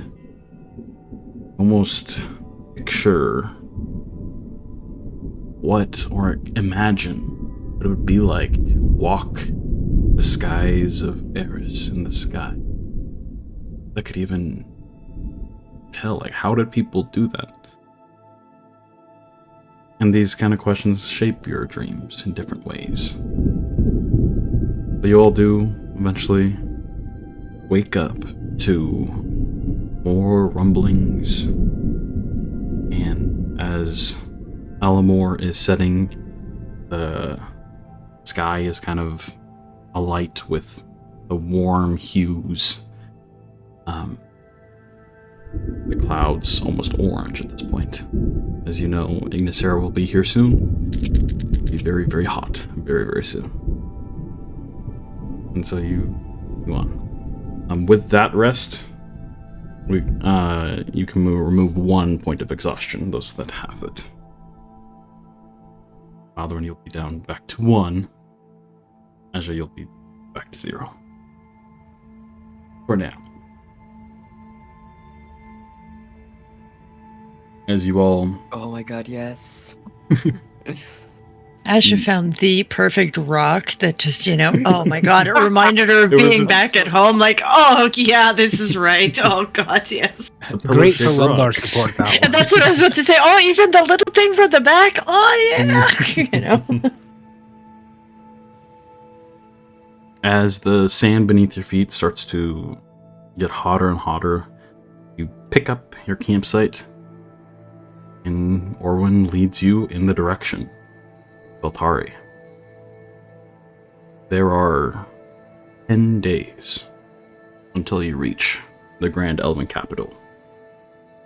10 more excruciating, long, tedious days. But you've already spent months traveling. So what's 10 days more? Seems like a lot now, but it also seems like a fraction of what you've already done.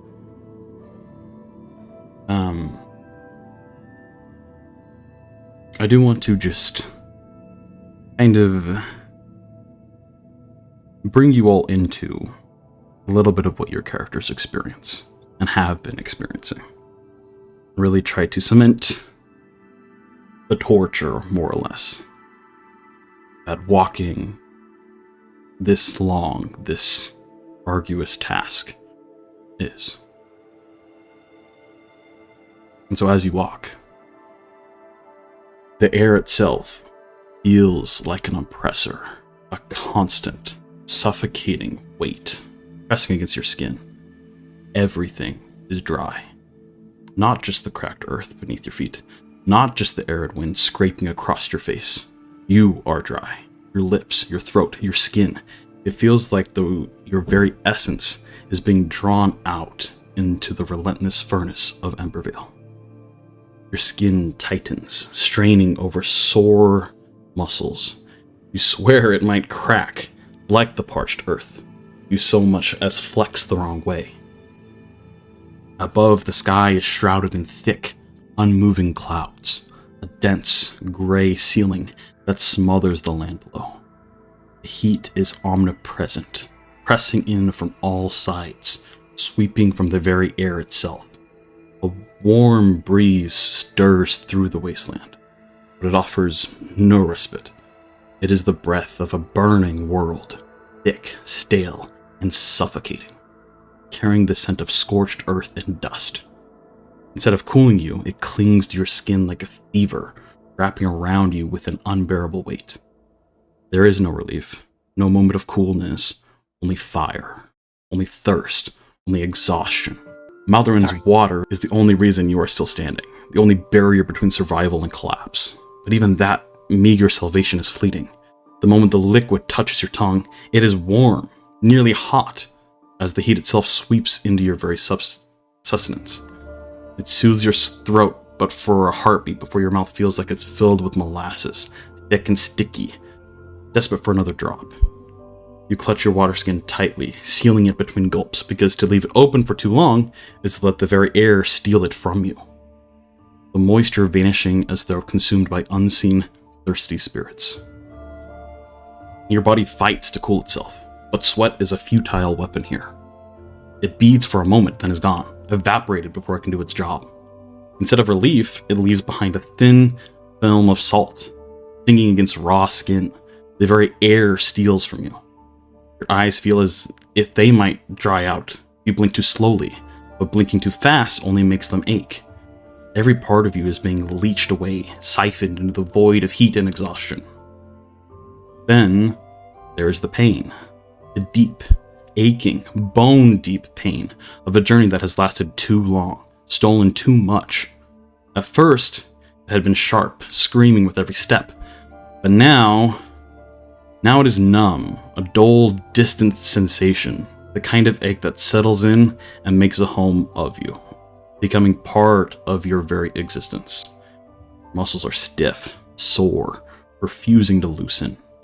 Every time you stop to rest, it feels like your body wants to stay there, to sink into the sand, to let go. Every time you close your eyes, you can feel the temptation to stay that way forever. And yet, you push forward. You must. Because Stormwick is growing closer. You can smell the shifting wind, the distant promise of change. But not yet. You are not paid enough for this. Not by half. But nothing will matter if you don't make it there and die upon these dunes. You grit your teeth, push aside the gnawing thoughts, and press on. Because you must. Because there is no other choice. Because Alamor herself might yet give you strength. If only for these last agonizing days. As we conclude this journey, we're going to do something a little different. Almost like a montage of these last 10 days. Each day will come with a challenge. It is up to you guys to overcome said challenge. You will need to either pick between 2 different skill checks, and as a team, roll that check. If more of the party succeeds than fails, you move on like nothing happened, and are successfully progress. If more of you, or more fail than succeed, then everyone will need to make a con roll and gain another point of exhaustion. This also, everyone make sure to go ahead and do a long rest from last night. But there will be no more long rests until you arrive in Valtari through this period of time. Even though it is across a 10-day, you're not going to regain spell slots. You're not going to regain stuff like that.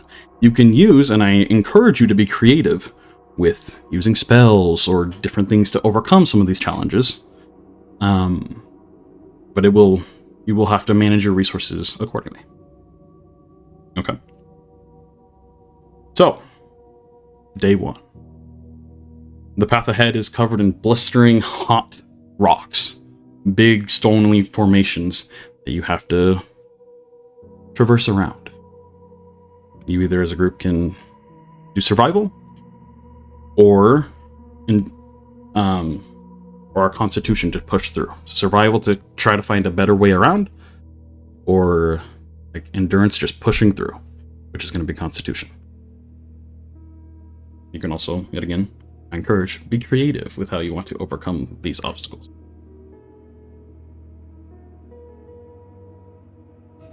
Well, I vote we go around.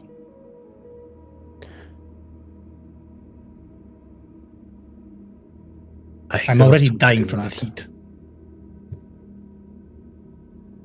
Going around might be a little safer than trying to push through them. More on our feet, but perhaps it'll help save some energy.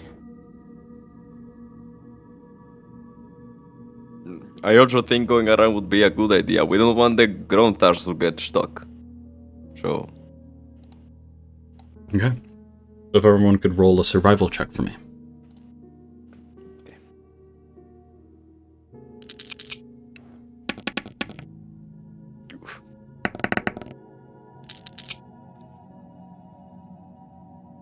So 30-20 for Ruka. 23 for Euan. 13 for Asja. 13 for Asja. And 10 for me. And 10. All right. So 3 of you succeeded, 1 of you failed. So you do succeed on this day. And so you were able to find a pathway around a little bit of shaded outcropping from a larger stonework that you're able to resist the scorching hot rocks. Day 2. As you progress on this day, you notice behind you a pack of hound-like creatures that seem to have caught your trail. They do not initially run up to you. They seem to be just waiting until you all stop. You can either stealth to try to evade their sight. You can do animal handling to try to distract or intimidate them. Or you can do survival to use like some food and make a diversion to send them away from you.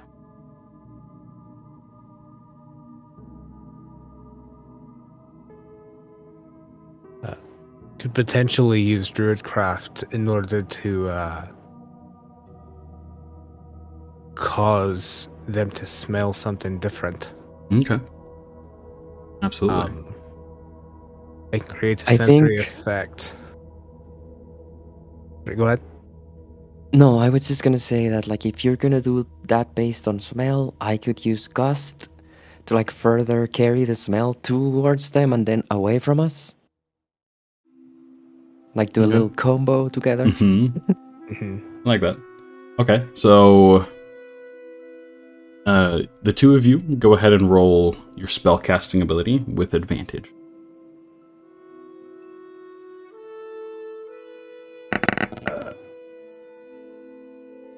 I don't know what my spellcasting ability is. Oh my god, not 20 again! For you, it's strength. It's your fire boy. Natural 20, very nice. Fiery boy. 22 for Euan. And 22 for me. Very nice. Okay. Nice. We'll treat that as a success. And I'm just it's gonna smell like carrion or whatever. I'll ask Orwin what they tend to eat, and if they're scavengers, whatever, it'll just be the smell of carrion kind of wherever Elnorwin poofs it to. He kind of looks at you and eyes them off in the distance, kind of almost a little bit of fear in his eyes. They eat anything they can get their hands onto. Or Right, their mouths at carrion least. is. Right, with that, cleverly send on the winds that are starting to pick up a scent of something that they chase after. Distracted enough, you are able to slip away from their sight. The smell of dead Gronthar. No. Asja's gonna walk up next to you and kind of elbow him slightly and be like, "Hi, see, I taught you something. Although you've remembered not to clap." She kind of walks away again. Not to clap this time.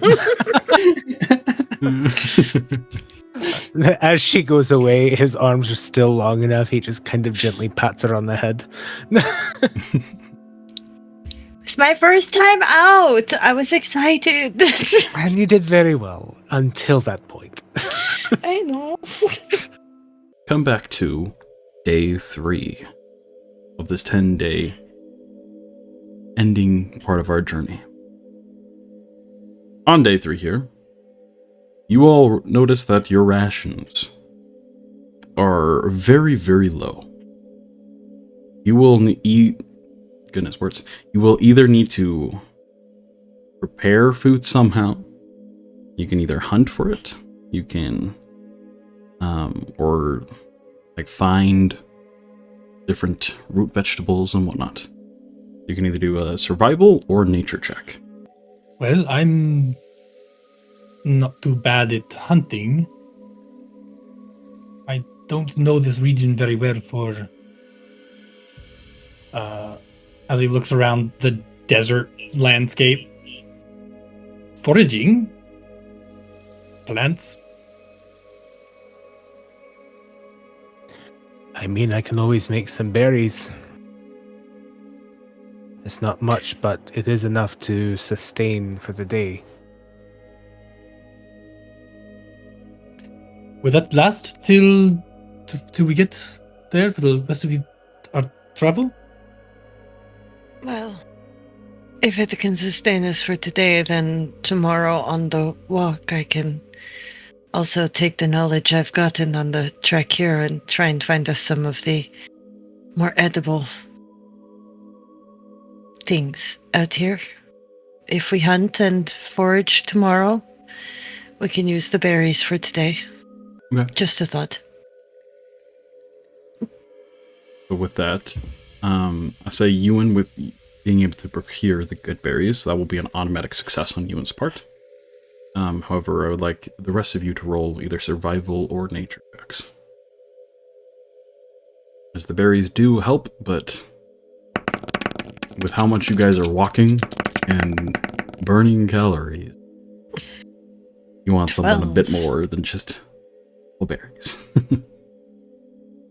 Well, 22 survival. 22, very good. And then 11 for Maldorwen. No, So- that's a 9 actually. 9, yeah. Minus 2. Yes. Okay, so that is an even 2 successes, 2 failures. So Rhukkarrak, if you would like to roll one more d20, just a straight roll, you get an 11 or higher. Well, we all know my luck, Carry so on. here goes. Oh! Yes! Nice. Yes! Oh my god. The most appropriately timed nat 20 Rhukkarrak has ever rolled. Okay, very nice. So it takes you a little while, and you don't spend like a ton of time. You kind of do it as you're traveling, but you do hunt a bit of smaller critters that you can cook up. Asja, using the knowledge that she's garnered through this whole trip, does find some of the potato-like vegetables that you're able to harvest as well. And so you feel confident that you have enough food here to remain you the last of the 10, or now 7 days. As we move on to day 4. Day 4, the wind starts to pick up a bit more. A bit of a...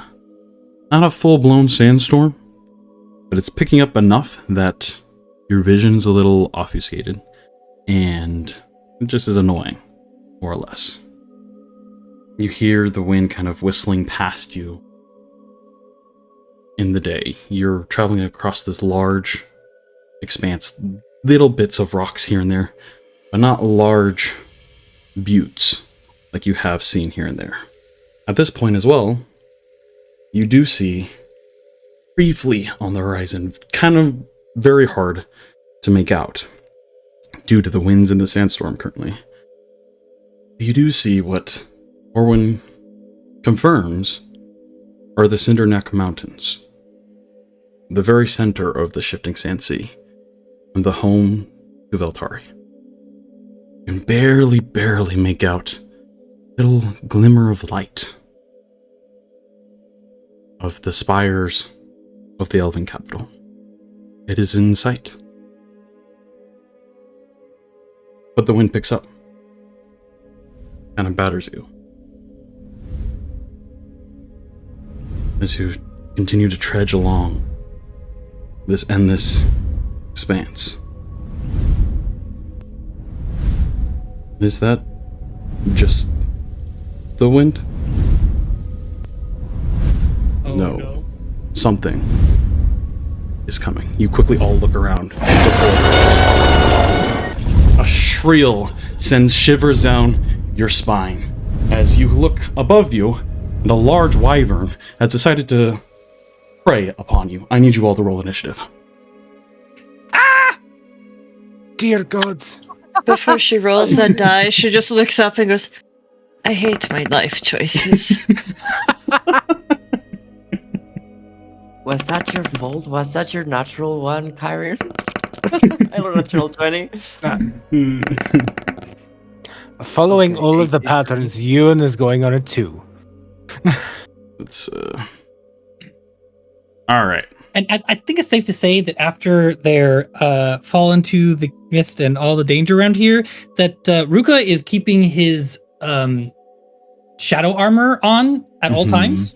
Yep, your mage armor, that's very easily doable. You can cast it indefinitely, and it lasts for 8 hours. All The bigger right. question, Rhukkarrak, is how sunburnt are you? Oh, he actually, if you look at him, he is as pale as the first day you met him. There is no change in coloring. That's sus. I was looking forward to a Christmas orc. Nope.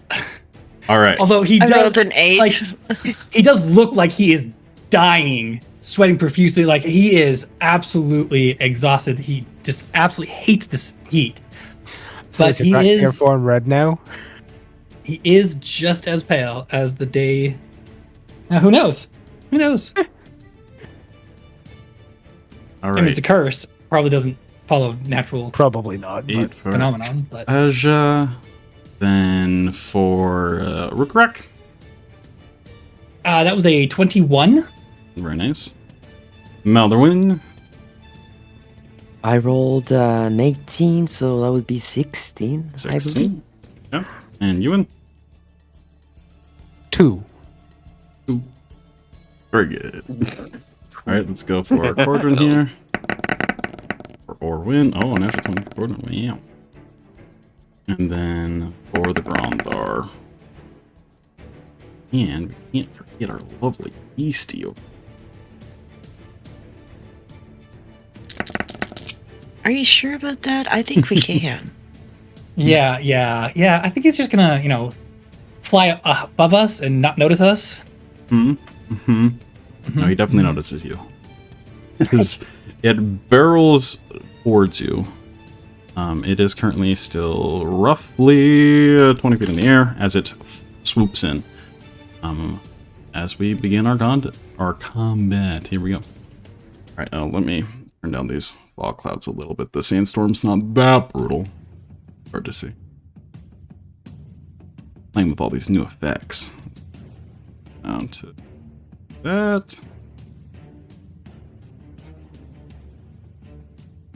Yeah, that helps. Alright, perfect. Alright, so first up is our lovely Thalgrin here, who kind of turns and says something under his breath that you have not heard from him before.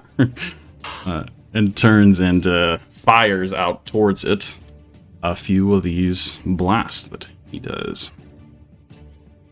The 2 bursts. First one. Oh, That is not going to hit. Second one does hit, though. nice. Takes 1d8 plus 3. Damage. Ooh, nice. Alright. It is now, well, the Wyvern's turn. As it very, very quickly lands, causing all the sand near you kind of to erupt into the wind that picks it up. It is very ferocious and quite large. You're not quite sure how big the other one was you saw, but this one definitely is menacing. it is going to first go and attack, or not Orwin, but Valgrim here. He's attacked him first. He watches 2 large claw attacks come out towards him. 2. The first one makes big, heavy contact against Border in there. The second one does miss, though, so he's going to take the damage for that. 11 points of damage. He kind of almost gets thrown back, barely stabilizing himself, kind of looking to you guys for assistance. It is then going to whip its tail around and try to sting at Asja there. As you see, there's a large, kind of almost scorpion-like stinger upon its tail.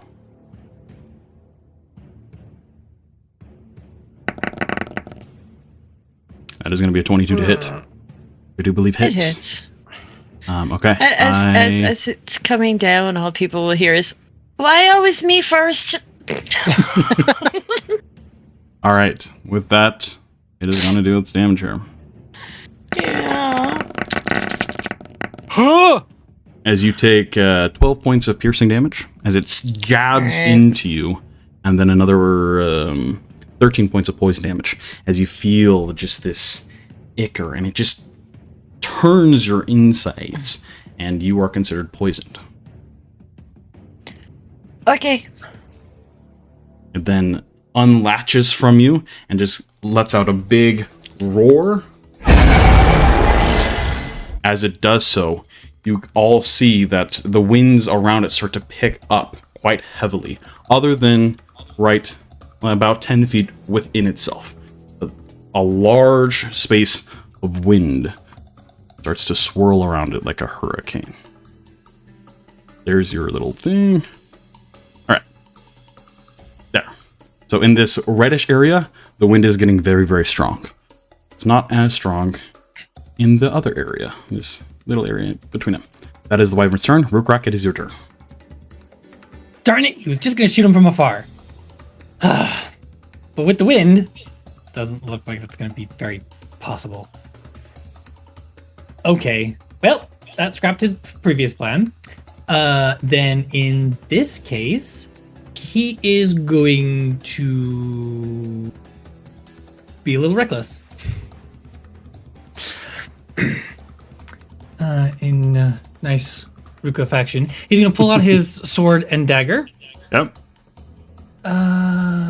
It's a bonus action to light it. Correct. Right? Yes. Okay. And yeah, he's going to light the sword. He's going to run forward and try to jump on the back of the wyvern and slash its wings. Alrighty. It is quite the beast. Go ahead and just make an acrobatics or athletics check to see if you can jump on top of it.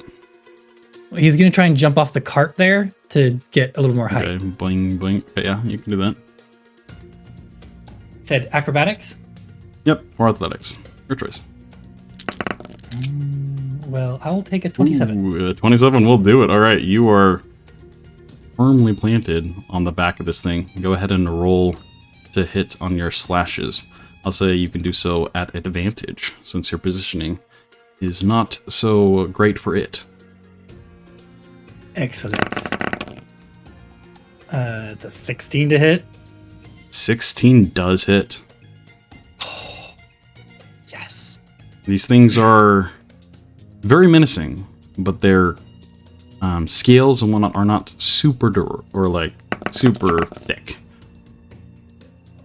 Okay, that is 5 plus sneak attack, 11, 16 nice. damage. Okay. Then the dagger is 19, utilizing its mastery. Yeah, 19 definitely hits. And 5 more piercing. 5 more piercing. And You that start is to my turn. slash into it as it cries out again. and starts to move around, not liking you on top of. Where did your character go? Oh, I think. Oh, it is there. It's just on my screen. It just went under the wyvern. That's funny. All right. Yeah. I forgot the 1d6 fire damage from the. Okay, so go ahead and roll that as well. Yep. That is 3. 3. Nice. Okay. Okay. That's my turn. Alrighty. Next, the Granthar are up. As they are very frightened. Most of them will just turn into shells. As they all have kind of been trained for this, more or less. Just start to, like, wait for further direction and completely encase themselves in their own shells, almost looking like bits of stone and rock around them. Alright, Maldorwen, it is your turn. Okay, am I considered to be in melee range with this thing? No, you are not. Melee range would be... Currently, you're 5 feet away from melee. You can... one step closer if you want to be in melee. You're like 10 feet away. Okay. Okay. Just checking, because, like, if they have a reach of 10 feet, then I'm screwed. Its neck looks very long, and its tail is also very long. Okay, I just need to know, because, like, I would shoot with disadvantage if I am within its range. Right. Yeah. You'll know when you shoot. Okay. So... yeah, instead of just shooting, I'm gonna step back 5 feet. Yep. It is going to make an opportunity attack against you. Sensing any movement, it does have a reach of 10 feet there. It is going to lash out with its head for a bite attack against you.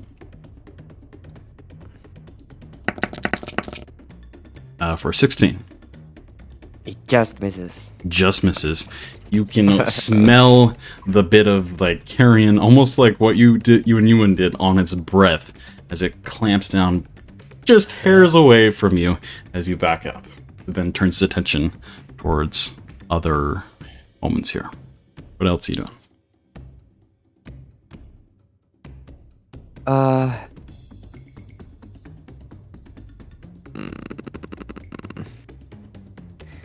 I'm going to go ahead and first bonus action shoot with my crossbow.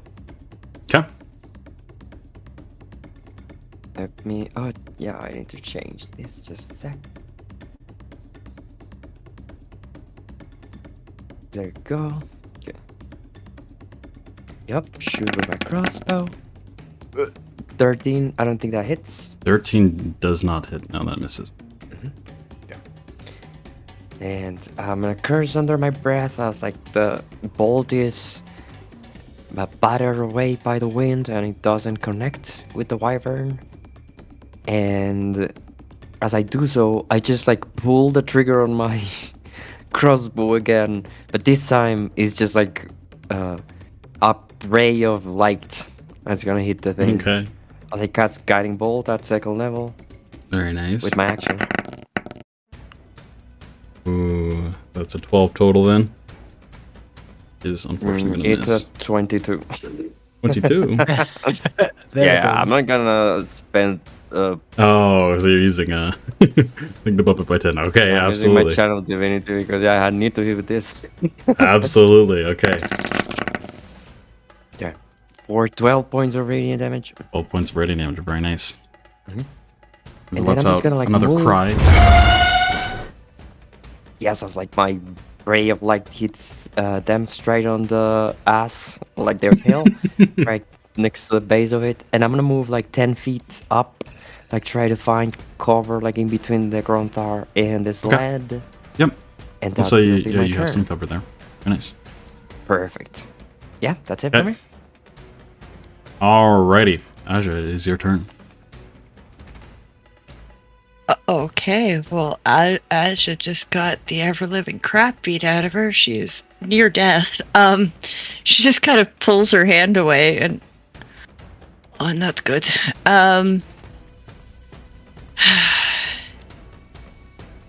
If I move 5 feet back, I'm still going to have an attack of opportunity on me. You did see it lash out at Maldorwen. Just barely. Okay. Its attention's diverted. Well, its attention is diverted. I'd like to at least move 5 foot diagonal towards the sled. Yep. Yep. Oop. Mm-hmm.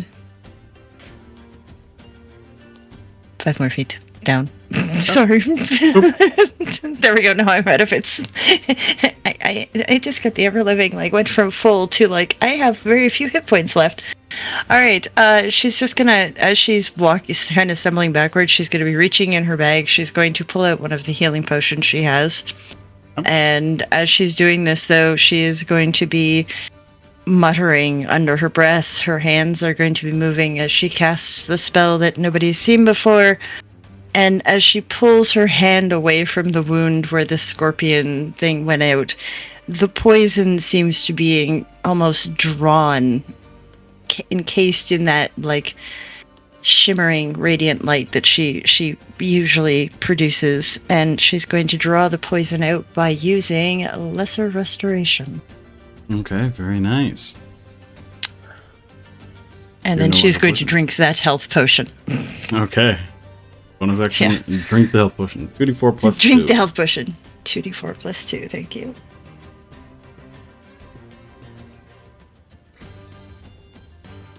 Wait, it's 2d4 plus 2. I think it's 2d4. Okay, well, that's 6 back, so that's fine. I'm happy with that. Right. Feeling a little bit of the rejuvenation there, still stinging quite bad, but no longer feeling your innards just like turn with the toxins that are pulsing through you. Okay. Anything else? That, nope. That's she saw her Grantthar go into itself. She's like, okay, you're okay for now. There we go. But she's just that's her turn for right now. Because she's already cast a spell, so she can't do another one. All right. At the end of your turn, you will use a legendary action to take another bite against Gordrin here. Oh, not Gordrin. Bite attack. Ooh, that is going to miss, though. All right. As it kind of goes to bite down on him, he kind of nimbly gets low to the ground as he stands back up. All right, that is legendary action. We're on to Orwin's turn. Orwin does not like this whatsoever, cursing up a storm. He's embracing his inner sailor as he just runs away, more or less. Running a full 30 feet here. Also chanting to the Grantthar who follow. As they do. Well, he has to make animal handling first.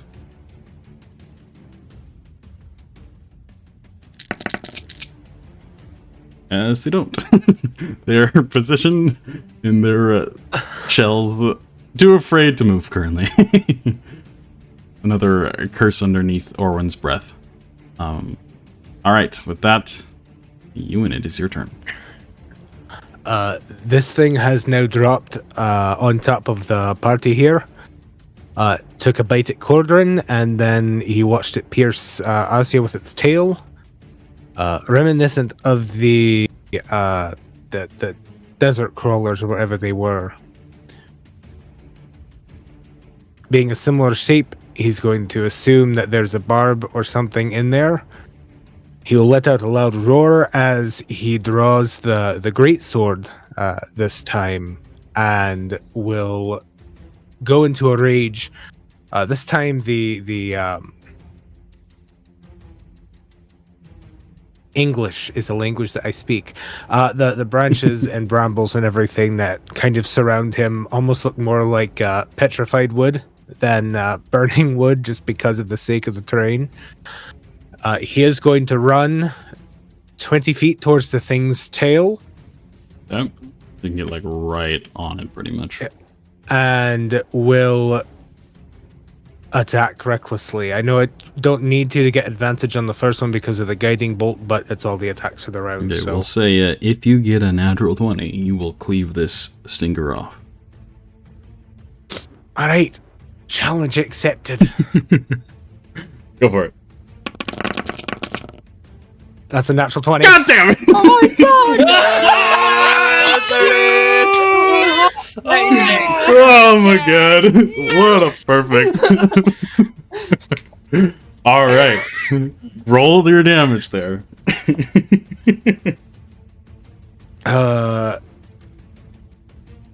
That's gonna be sorry, I'm nervous. I forgot to apply the barbarian thing really quick. Let me apply that, and then I will roll my damage because it actually matters. Mm-hmm. Absolutely.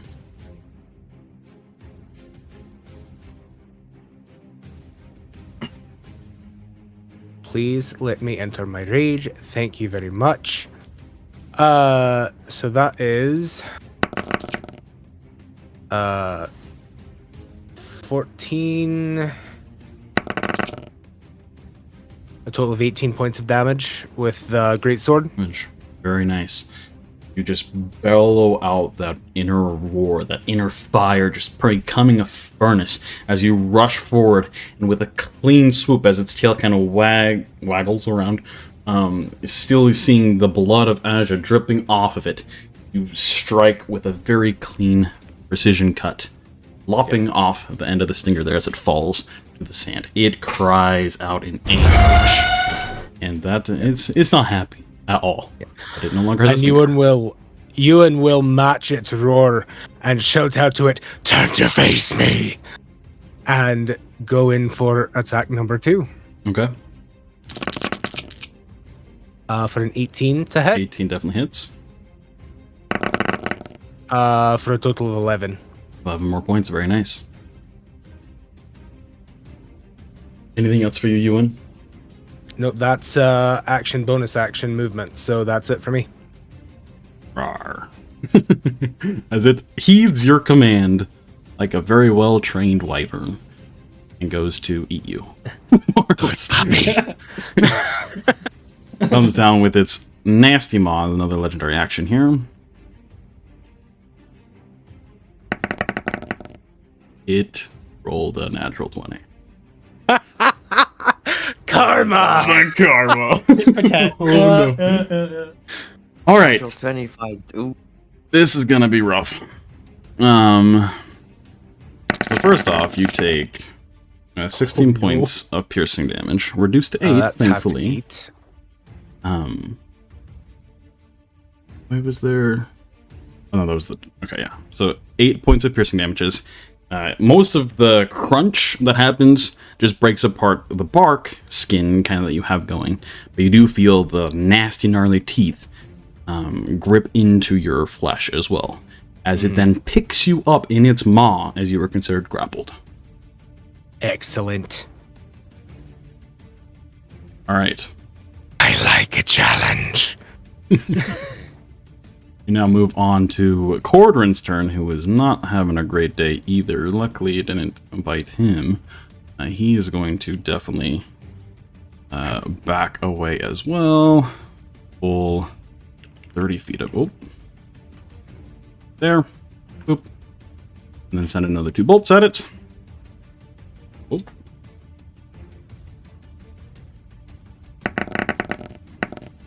Natural 1. Natural 20. Alright. Roll a 2d8. 3. For another 9 points of damage.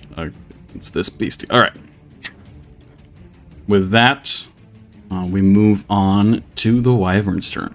At the start of its turn, the wind coalesces.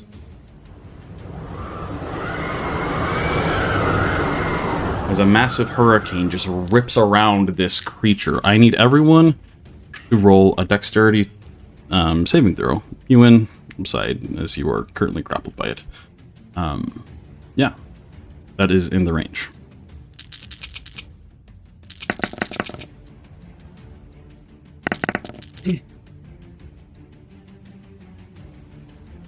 All right. Maldorwen, what did you get? For me? 20. You succeed. So you were only pushed back half.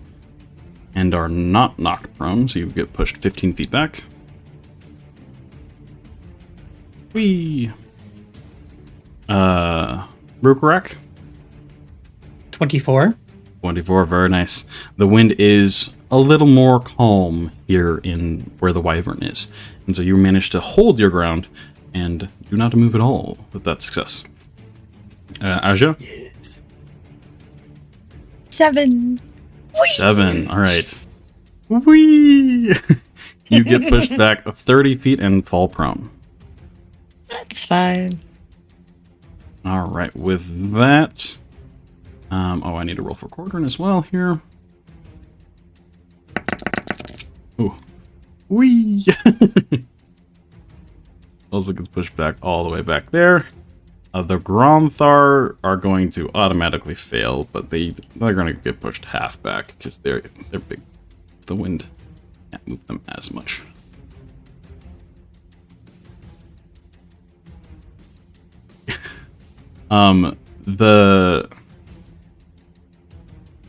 Your guys' parts and whatnot are kind of all over the place as well. Wind is not doing great for the carts, as different bits of stuff that you brought with you are kind of now picked up in the manicured hurricane here.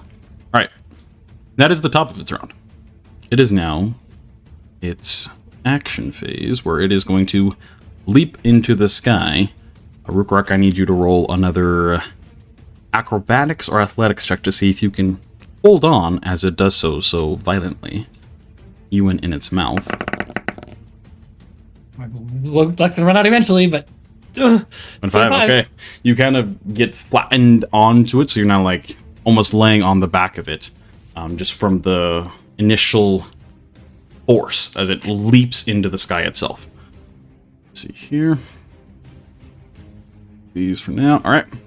As the wind with that, it did die down after that large gust that came across you all.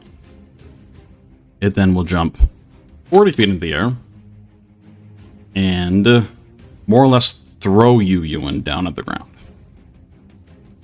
We'll say you can make athletics check if you want to try to hold on, but you're going to have to roll really, really high to do so.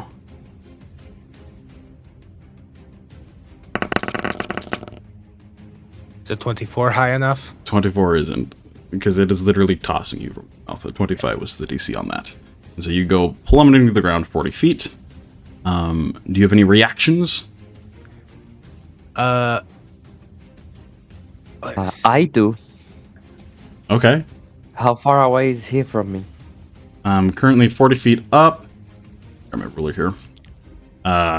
55 plus Pythagorean theorem. A squared plus b squared equals c squared. Like, what is the range on your spell? 60. Yeah, he's out of range, unfortunately, because it's 55 over to where he is, and then 40 feet into the air. He's out of range. Okay. So I do have a reaction. I have not used my reaction. Mhm. However, the wings are considered a bonus action. Correct. So I don't suppose you'd let me bamf him out or try to bamf him out? It happens too quickly as Okay, that's you fine. are just tossed around. The ground and the sky look a messy blur in this moment. You're not quite sure what's happening. You feel the pain of the wyvern's teeth sinking into you as it suddenly lets go of you, as you then are plummeting down to the ground before you can really realize what's happening as you land hard on the ground. All right, Gonna that's take fair. 46 points of bludgeoning damage. So 17 reduced by half is going to be, what, 8? Another 8 points of damage. Yep, another 8 points of damage. As you crack hard, and yeah, feel the pain there. It is then going to basically fly over. It really doesn't like you. It's just kind of swoop up into the sky and then dive bomb back down towards you. More or less landing on you as it does its attacks here. It also, in the sky, is going to try to reach its head around and bite at you, Rhukkarrak. I will give you half cover, since you are on its back. But it is going to try to bite you. Bear in mind, I did use reckless attacks, so it has advantage on me. Good to know. That's only a 10 against your Rhukkarrak, which will not hit with your cover and everything. Nope. So you manage to duck a little bit as its head kind of tries to wrap around, but not quite able to get you, as it then once again lands on the ground, causing more sand to billow up around it.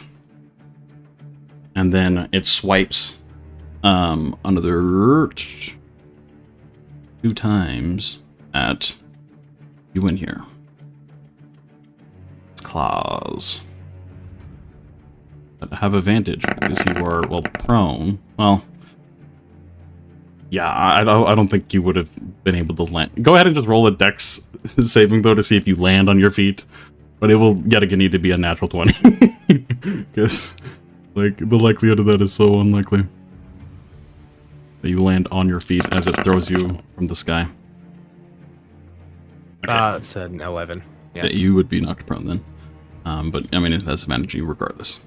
The 22 definitely hits you. That is going to be 14 reduced to 7 more points of damage against you. As it then comes in for another attack. Another 24 is going to hit. For another 5 points of damage. As it just starts to like slash into you. As it just roars out in anguish from its lost tail and just anger. Alright, that is its turn, however. The wind does not pick up this time around. Alright, Rhukkarrak, it is your turn. You are still on the back of this beastie, you mad lad. What are you doing? Yep. Oh, that was quite the ride. And honestly, I think Ruka was enjoying it. He is going to, he's going to take his sword and dagger again. Does he have any good bonus actions? No, not really. Yeah, nope. Except, does he still have advantage being on the back? Yes. Okay. I was going to say, because I guess technically I could do steady aim, but it just gives me advantage, which I already have, so it doesn't matter. All right, then. He's going to continue to slash at the wings, because he doesn't want anyone else being thrown like that. So, okay. First with the sword. That is a 19 to hit. 19 definitely hits.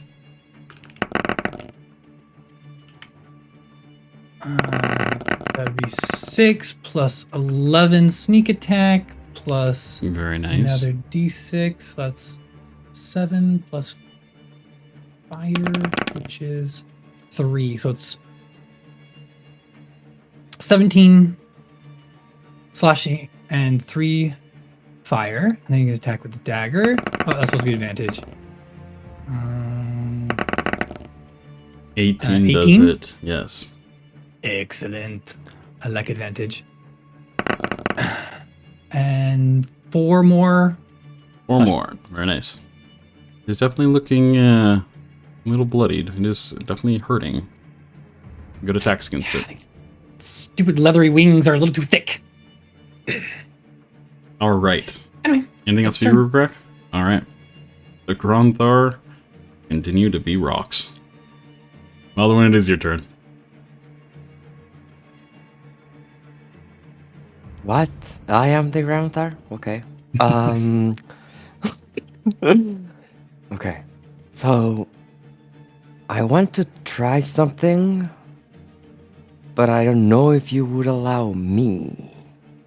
Because the spell says, describe or name an object that is familiar to you. Am I familiar enough with the like, I don't know what I'm looking for, but at the same time, I do know what I'm looking for? Okay. If that makes sense. Describe your intentions behind. What spell are you wanting to cast here?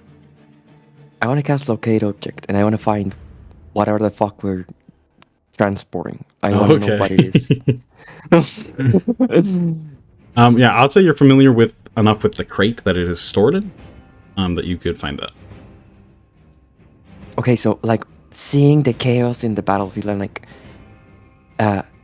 taking in the moment, like for Maldorwen, like time slows down as like everything is, going to shit and like things are just like flying off the sleds and there's chaos, and the only thing that he can think of is like, okay, this is my chance to get this thing, and he's going to try and find it. Okay. With the spell, and like it's just like he closes his eyes and like breathes slowly and just like asks Alamor to guide him and to show him where it is. Okay, roll a 1d4 for me.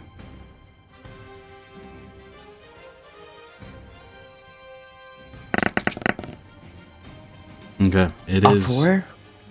over on this Granthar. Probably like in the sand over there, as it got battered away. Okay, so he's like gonna run there. Okay. Full movement of 50 feet? I have 25 feet, so I Oh can yeah, move. because you can't. Yes, up to that isn't- 50 if I dash. Was locate object to action though?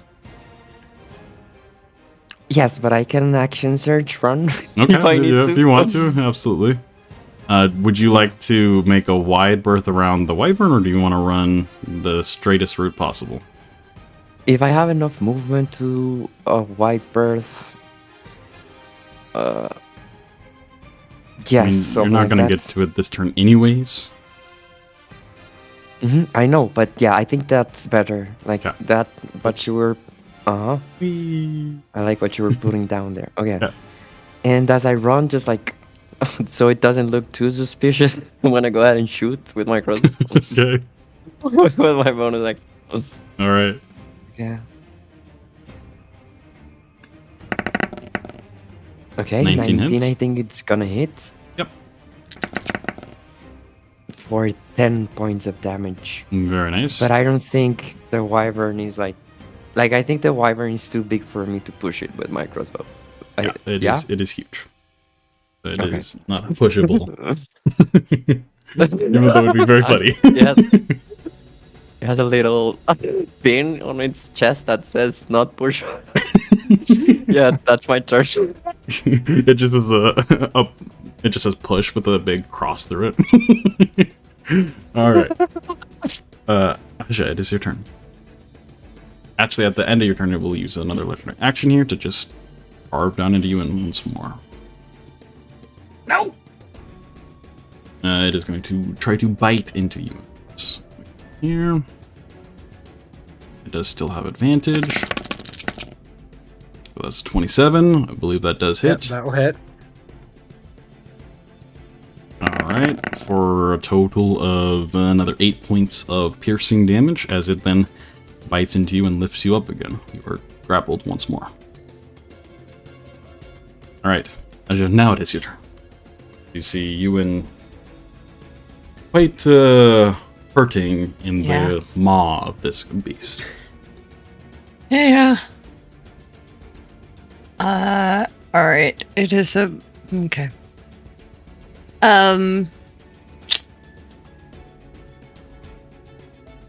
Just checking that it's not nope, not a spell. Okay, so I can do a spell and this. Perfect.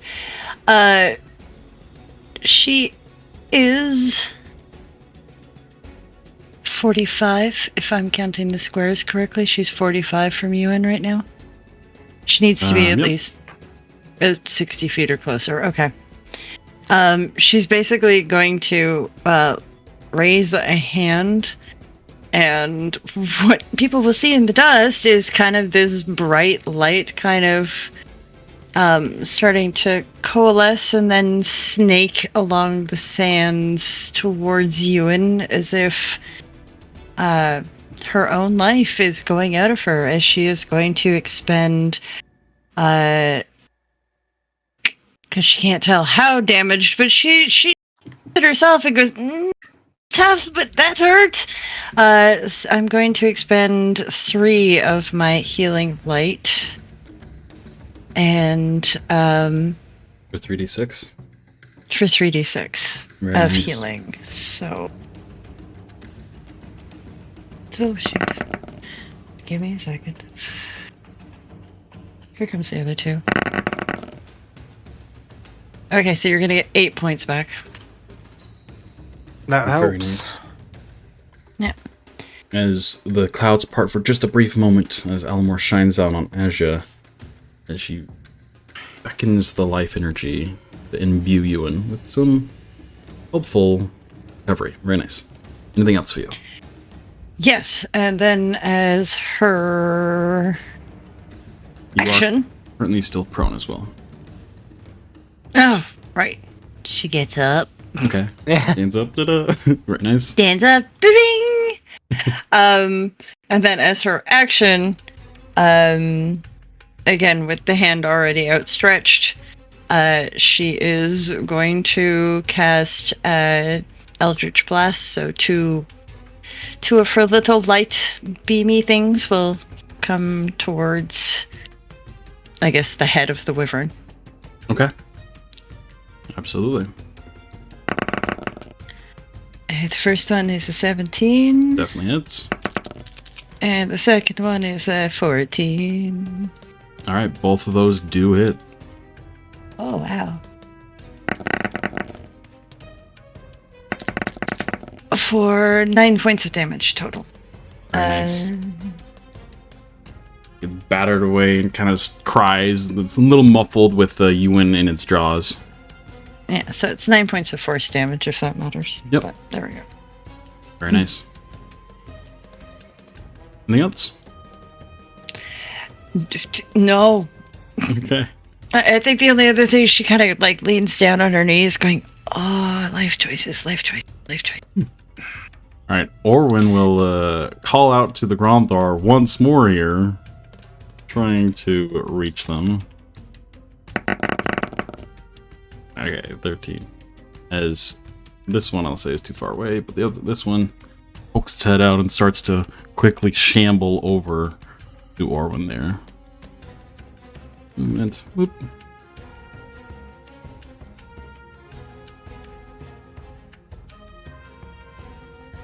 Shamble, shamble. Shamble, shamble. They all start to move up towards Orwin, eating his call. All right, with that, Euan, it is your turn. You are in the maw of the beast. All right. Couple of questions. First, is Rhukkarrak within 10 feet of me? I mean, technically, yes. So, I doubt 5 temp HP tops what he already has, but if it does, you get 5 temp HP. Second of all, what is my orientation within the creature's face? You're like sideways right now. Like you're like laying down. Oh, like, I see what you mean. Just roll a d20. We'll see. You can either be facing it or facing away from it. The higher you're facing towards it. Alright, so Nope. you're facing towards the ground. Facing towards the ground. All right.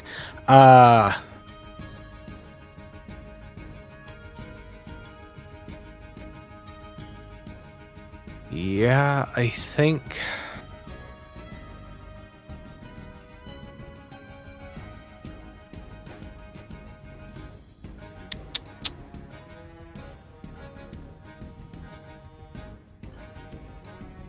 All right, I'm going to take the attack action, Okay.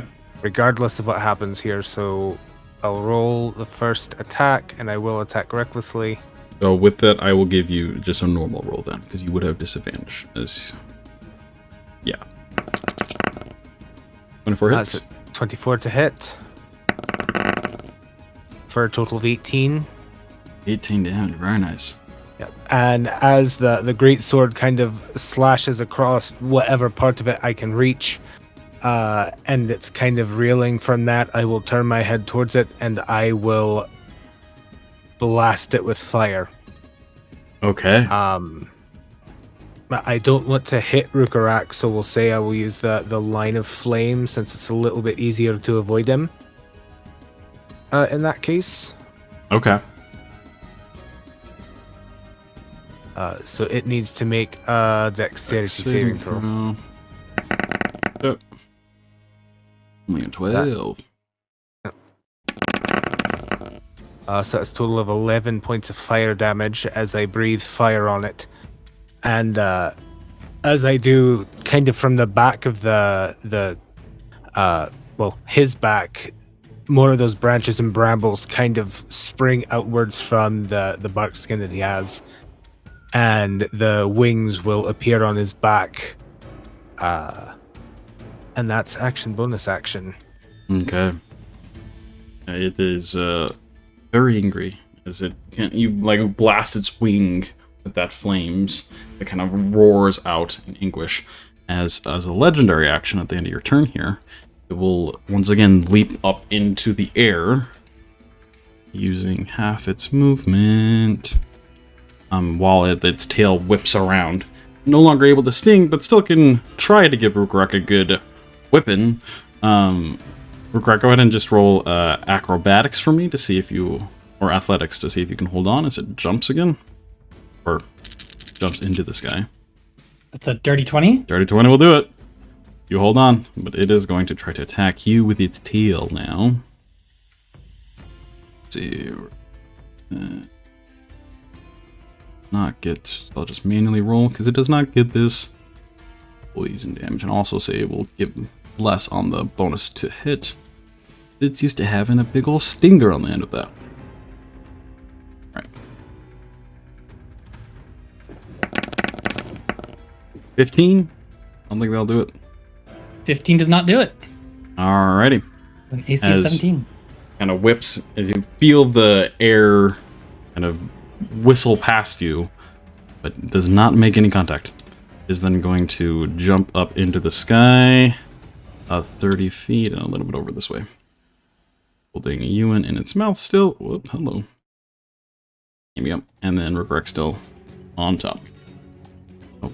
Pardon me while I do my best chew toy impression. Nom nom nom. Yeah. It's so funny. No kidding. Rhukkarrak back up top. Oh, by the way, All right. I had no temp HP, so thank you for the 5. You're welcome.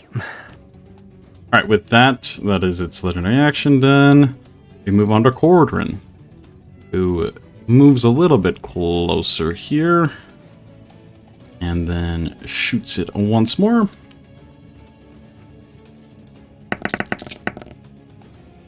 Nine is going to miss. 30-20 will hit. For 6 more points of damage. It is looking hurt. Quite hurt. It's not having a good day. But it got its meal in its jaw, so fine. Bold of it to assume. As it is now the Wyvern's turn. As it continues to fly away with Euan in its grasp. It is going to try to whip at you again, Rhukkarrak, here. With its tail. Oh.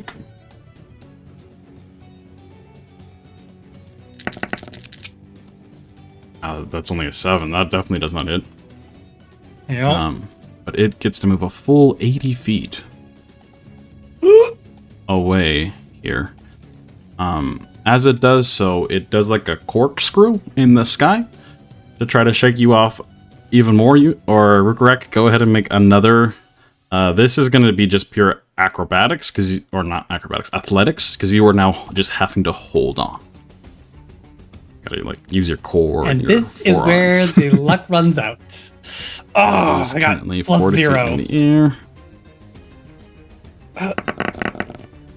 So it gets Yep, like, there's the luck ran out. oof. Ah! Yep. As Rhukkarrak, you start to plummet 40 feet down. Maldorwen, you would be able to use your reaction if you would want to in this case. As Rhukkarrak starts to fall. Who, me? Yes, you are in range. No, let him die. No, yes, of course I'm gonna cast Feather. Oh, damn. All right. Rhukkarrak about to go Ruka splat. I mean, he hasn't gotten hit yet once so far, and he's got 5 temporary hit points, so I don't think he'd die. It would hurt, like, real bad. You don't need knees, it's fine. Yeah. All right. Yeah, what you don't know is that I was gonna shoot you in the air. As Rhukkarrak just starts to fall softly, Maldorwen just raises the crossbow. Oh no. All right. So he's about to get the Ruka shaft. Got it. Okay. All right. So as Rhukkarrak, you start to plummet. You just head over heels, just falling towards the ground. You see the ground, the sky, the ground, the sky, the ground, the sky, and suddenly slowed as you slowly land on the ground. As the winds kind of rustle up to meet you, you see Maldorwen over there looking at you. All right. You do not take damage there. However, it is still its turn, and it only moved 45 feet. So it is just going to continue to move another 40 or 35 feet this way. Actually, no, because it did move higher a little bit. As it does so, it just no, it's flying. Okay, that's its turn.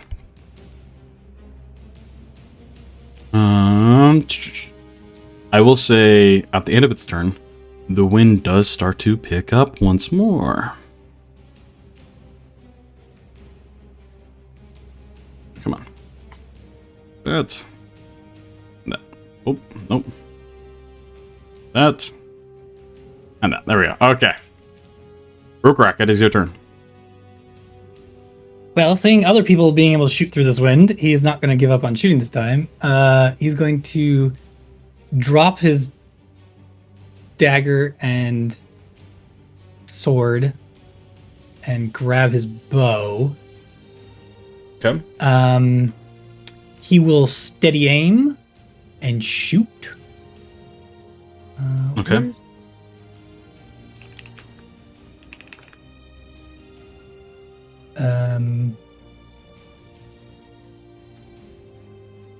Where the bow that Euan made me is not in my inventory for some odd reason. Or is it just I not knew you equipped? didn't love me. And just go ahead and it should be just a d20 plus. What's your dexterity? Oh, okay. D20 plus dexterity 2. So Plus, plus. That Quake Shell proficiency? has been following you proficiency. around and stole your short bow. So it's plus 5. Okay. D20 plus 5. This might know. That is a 21. 21. Definitely hits. A roll for damage. Oh, actually, I'm supposed to have advantage because I steady aimed. Let me see if I get yes. it. Perfect crit. Nope. It is not a crit. Great. Okay. And then what's the damage? Darn it. D6 plus dex mod. Awesome. Thanks. It's Plus your 2 sneak plus a d6. Yep, plus your sneak attack because you did out of advantage. Yep. So Nice. That is 8 points there. 6, 8, and then the 2d6 plus sneak attack. Another 7. Nice. Woohoo. Yeah, it's not looking great. As you can see, with that shot, it pierces it quite brutally as it cries out once more. As like drops of blood fall out from that shot as well. All right. That's Anything else turn. for you, Rhukkarrak? Nope. Cap. Nope. The Granthar, at least those that have received the word from Orwin, use their action to dash closer to Orwin. B. All right, that's Granthar's turn. All the way home? Oh. Yeah. All right, Maldorwen, it is your turn. Sucks. Sucks so much. I'm gonna... As the Groundthar was moving, like, was I able to see what crate was the thing in? So the crate, Right. you know, was in this one. The detect or locate object is still up. It lasts for, I think, 10 minutes. So you can see it pretty clearly. It's like right on the side of this one. Right, like right there.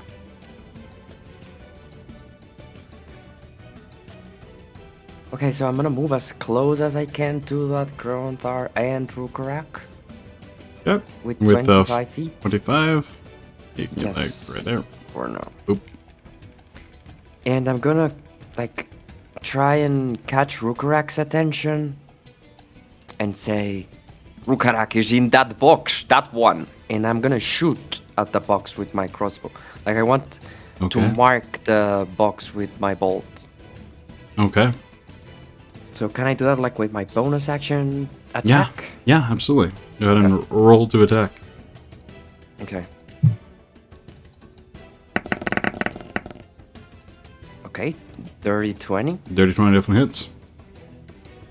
Okay, so like yes, I want to mark that. Like yeah, point it out to Rhukkarrak. And then with my action, I'm going to go ahead and guiding bolt the wyvern. Okay, let me Like this double check something real quick here. Right. Okay. As your arrow lands into the box here, you see this heavily fortified crate. As the arrow sticks in true, you watch as arcane runes flare up around it. And emit a big pulse of energy here. It's not, I don't think it's 15 feet, so I don't think it's going to hit anybody other than Gronthar here. Check. Oh.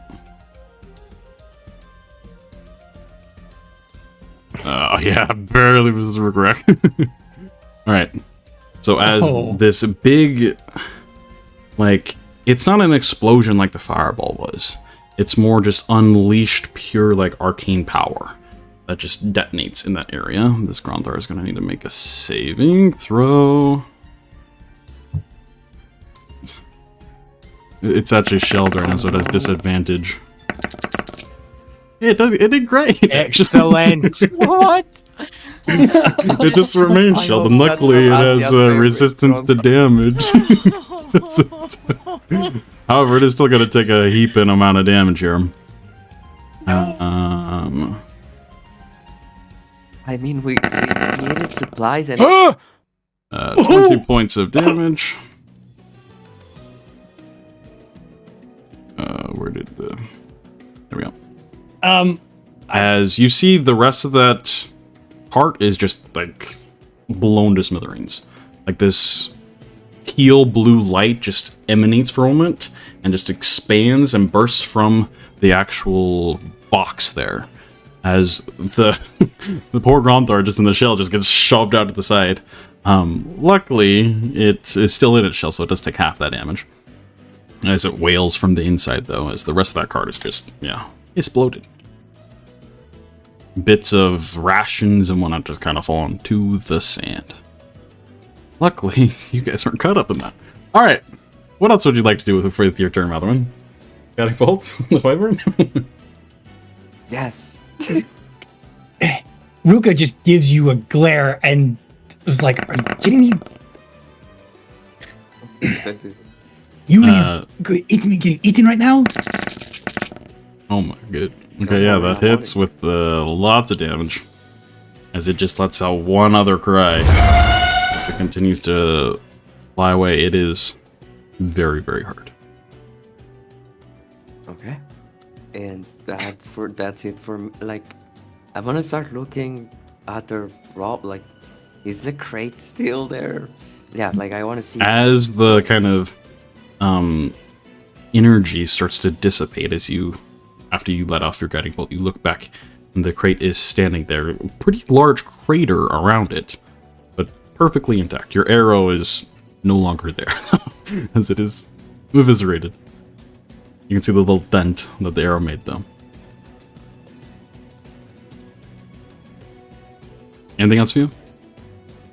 No, that's my turn. Okay, it will then use its legendary action to continue flying, moving half its movement.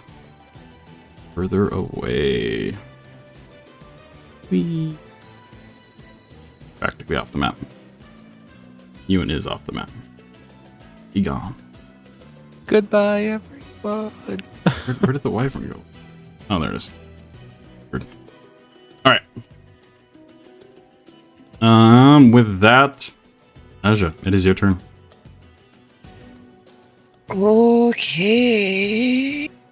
Wyvern taking away Dad. No. All right. I am well over 100. Yeah. Okay, she's gonna have to take her movement of 30 feet. Yep. Feet. Boop. And then that's 10, 20, 50, 60. How far up in the sky is it? It is around 40 feet in the air. You are within Eldritch Blast range. 100 or 120 feet, yeah. It's no. It's flying away with Euan in its mouth. It's getting a full-on guiding bolt up the keister. Alright, round 2. Alright, go for it. Let's hope. Remember, you have advantage. Oh, do I? Yeah, Okay. because The last Maldorwen's guiding letting bolt hit. Double guiding bolt. All right. Well, 22 and 22s. 22. So I hit. You do hit. It's a lot of dice. All right. For 14 points of damage. With that, Asja runs forward, blesses this energy, fires it off towards this creature that is very rapidly fleeing this situation, Euan in its jaws. The light pierces its asshole as it yells out one final cry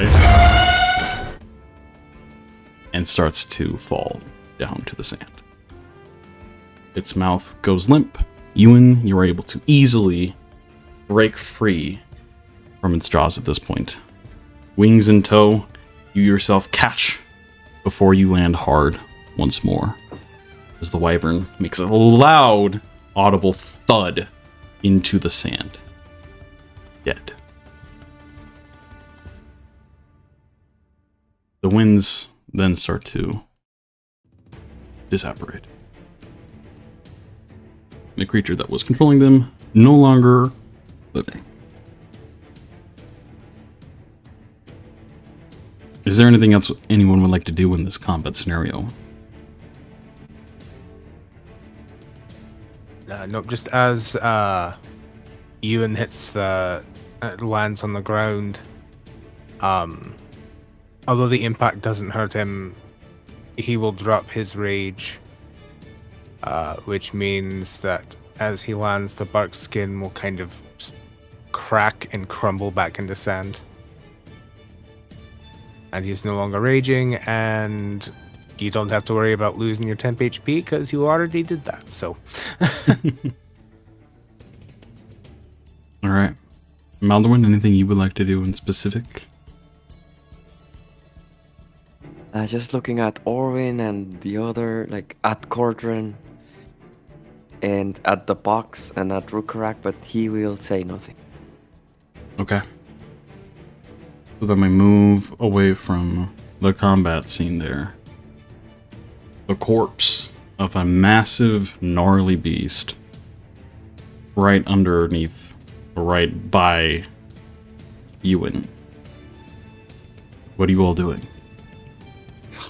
Well, this should definitely start fix our food problems for the rest of our travel.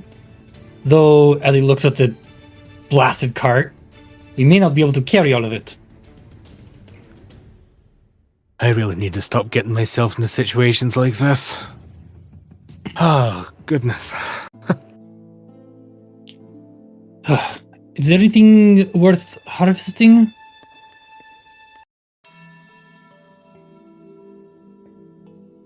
If we can't take the whole beast, maybe we take... I mean, the poison from the stinger might be useful. The That is over there. Ah, right. You chopped it off. That's the reason it didn't like me. We did not.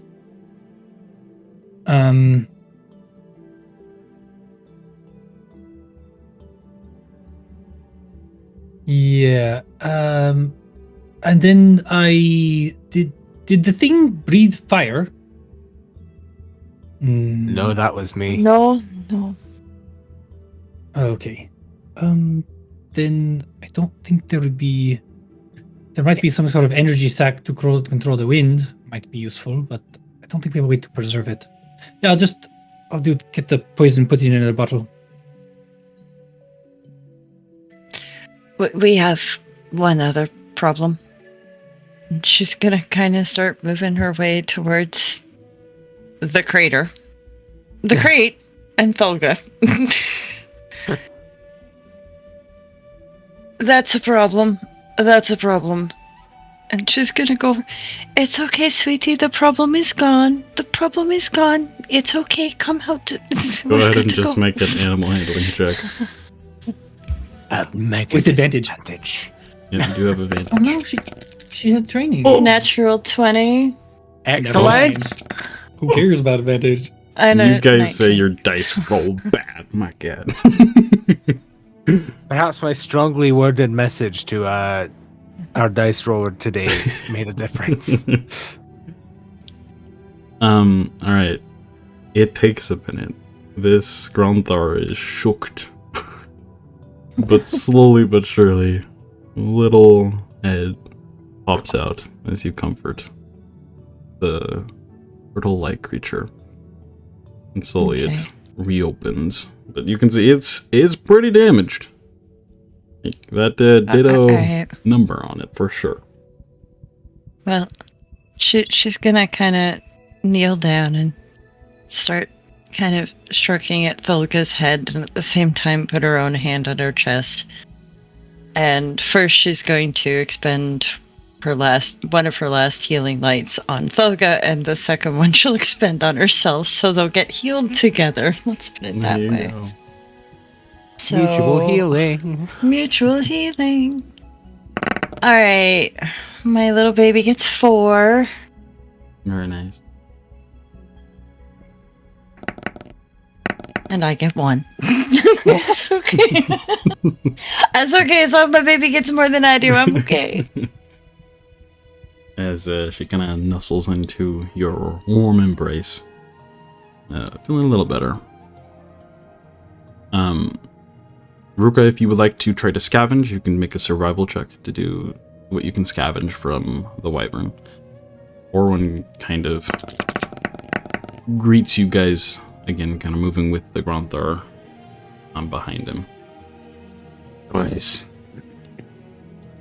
Thank the gods we are still alive. You all are quite the troop. I'm very glad I did not leave you. We all would have died. As he sees Rhukkarrak head towards the beast or the wyvern. We probably should continue moving. Shouldn't spend too much time here. We can take the tail. I can kind of work it on the way. I really just want some scales.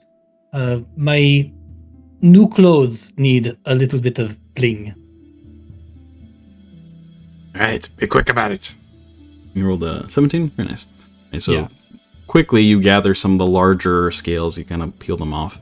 And it's not as draconic scales as Euan has. They're kind of a mix of like chitin and scales, but they seem like they could make pretty decent armor. In the limited time that you have, you don't gather a ton of it, especially because more or less with one of the carts being down, you're going to have to carry everything, and you already feel the pain in your legs. So don't want to over-encumber yourself too much. But you managed to get enough that it can definitely, hopefully, be used to craft some sort of armor or something as you reach your destination. You also pick up the Stinger, you're able to find that. And it is gnarly and wicked looking. And you're just wanting to bottle the poison within? Yes. Okay. Roll one more survival check for me. Or this would actually be a poisoner's kit check. You don't have a poisoner's kit though? Right? No, I do not.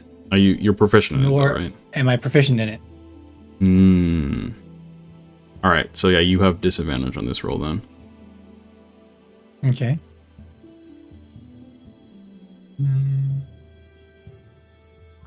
So is it still using survival or? Yeah, because you don't have a Okay. poisoner's kit to use. And so you're kind of trying to makeshift your way around it. Yeah. So disadvantage is 16. 16 is still pretty decent. You managed to acquire enough to coat your armaments twice.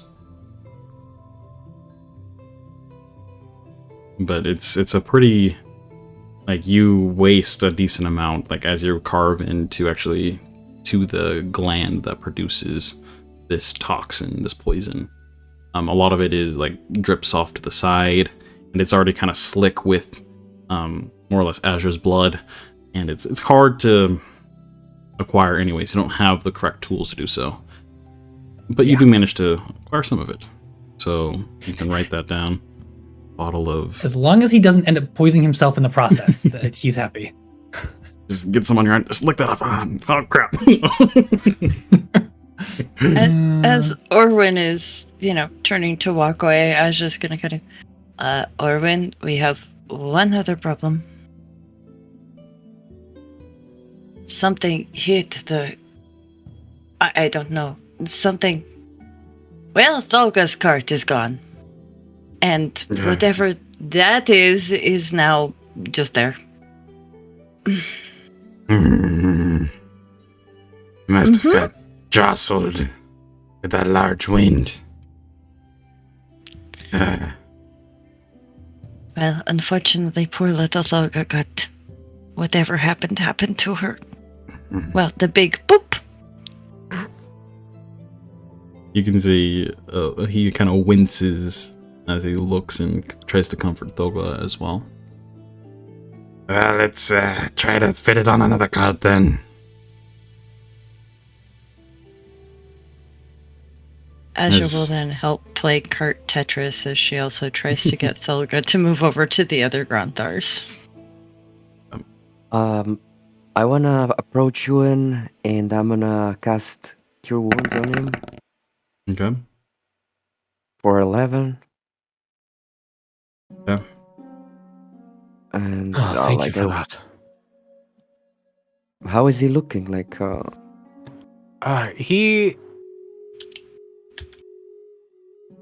he looks hurt, but he's not super bloodied.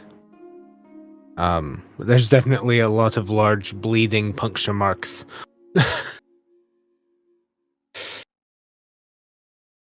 right. That was a nasty beast. We definitely are not getting paid nearly enough for this. Not nearly Not enough at for all. that. Not at all.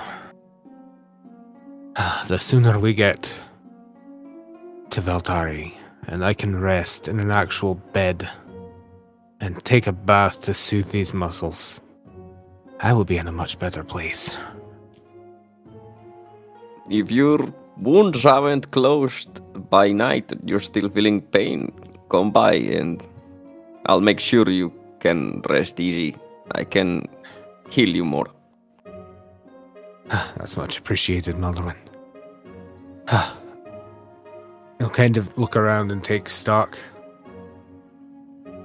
Are there any other casualties? Anything else that happened besides, kind of point over to the cart and everything? Well, the not cart now. The Nart. The Nart. The sled. He's gonna say, I don't know. I don't think so. I was worried for you, but you're very tough for this. I think we should just join the group and I guess we'll talk when we get to Valtari. Yeah. Because I don't know how much longer I can keep this up. Everything hurts. I was already in enough pain before this. He'll kind of dust himself off a little bit and sheathe the great sword. Lean heavily on his halberd as they make their way back up to the group. Okay. Is there anything else anyone would like to do before we continue on our montage of the remaining 6 days? Cry in the corner a little bit, but that's fine. Asja is going to just kind of clean up her wounds, but then the next morning of day 7, she'll cast Cure Light on herself. So, And reminder, you do not regain spell slots. The long Right. rest is going to be the full 10 days. Okay. So I can't even use magical cunning. You can use that, yeah, because that's Okay, yeah, then short on rest. this day, while they're getting the crate put onto a new sled, Asja's going to take a minute. You guys are going to see the ritual she's performed before, and then she's going to stand up and kind of go, "Oh," and smack herself in the forehead, and just kind of cast Cure Wounds on herself. Okay. Ruka that night will want to confront Maldorwen. Okay. 26. Nice. Very nice. He'll find a moment when Maldorwen's alone and just come up to him and just under his breath just be like, Maldorwen, what did you want with the box? Why did you shoot it?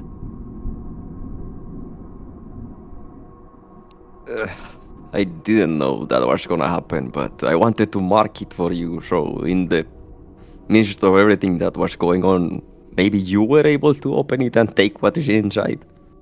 I wanted to steal it, is what I wanted.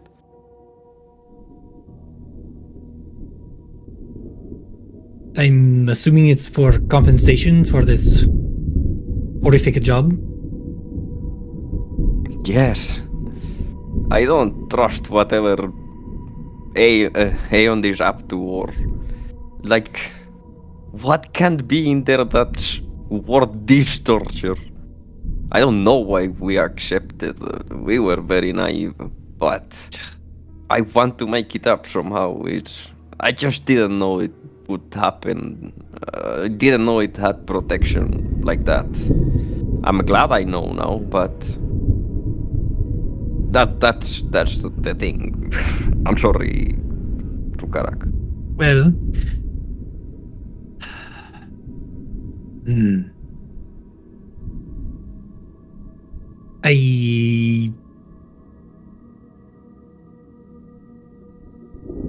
I will not break the honor of the contract. But I also am curious and suspicious, and once it is safely delivered to the city, the contract is complete. So if you have any ideas for getting it then, but I'm not going to try while we are on the trip. I think if I was able to get a look into the thing, I would be able to find it afterwards. When we're in Valtari, if I know what the thing is, if I am a bit familiar with it, I think I would be able to find me. Alamor will guide me to it. But if it's out of the box, then I don't know. It might be lost.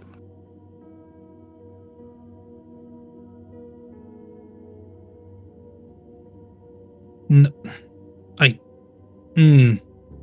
can't. I cannot risk that will go off again. With the way that it obliterated the cart, it would probably have killed me instantly. So, yeah,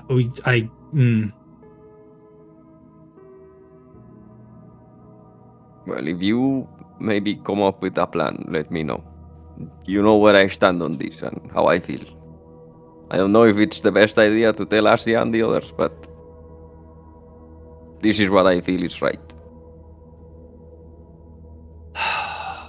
I would rather wash my hand of this as soon as we get to the city, and then when we get back, demand additional payment.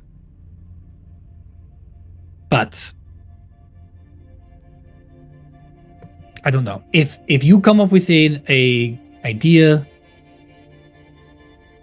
let me know. I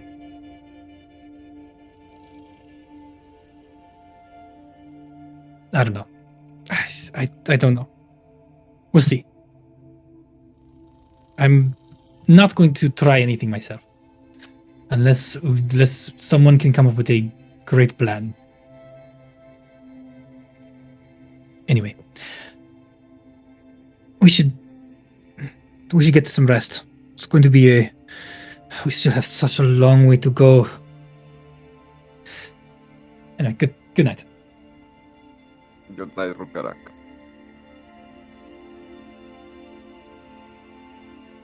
Right. As you all rest that night away, we move on to day 5.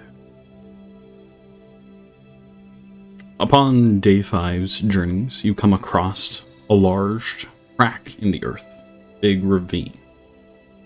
Here, you can either use athletics to try to climb down and back up again, or you can use intelligence to try to makeshift some sort of bridge using like some planks here and there, a little bit of wreckage from the Nart.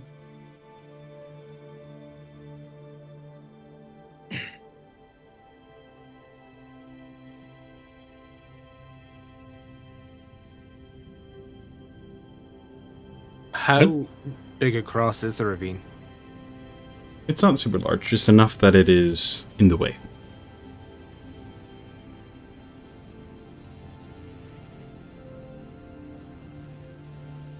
What if Well, they no, tied we're- Maldorwen to a kite and flew him across? We have one from when we played Malvis, right? I could just chuck you again. That would work. We do need to get the How? carts across. You're right. Well, it doesn't sound like the smartest idea. I honestly think that maybe trying to build a bridge of some sort would be the easiest idea. If the Granthars are as tired as we are. I'm sorry, but this ravine... We are not being paid enough for this. Not enough. We really are not. You were able to shape an anchor from stone back there when we were trapped inside the temple. Can you help us with that, Cordran? That would be very useful right now. I definitely could. I could not do the entire distance, however. Just a couple feet. But if you wanted to construct something to make up the rest, sure we could work together. I'm not the best at construction, but I can lend my meager strength to running supplies and things. I don't want this to sound bad, but Fortis is kind of a wood connoisseur, right? I am. I was about to say the same thing. Could my woodcarver's tools help with anything? Dang it, this one's got Carving it a nice wrong. couple of dovetail joints. Could've been- Make sure that wood pieces fit together real nicely. Ortis, the wood connoisseur. Alright, so if you all can roll an intelligence check for me. At advantage. Thanks to Cordrin. You can roll your wood carver's tools.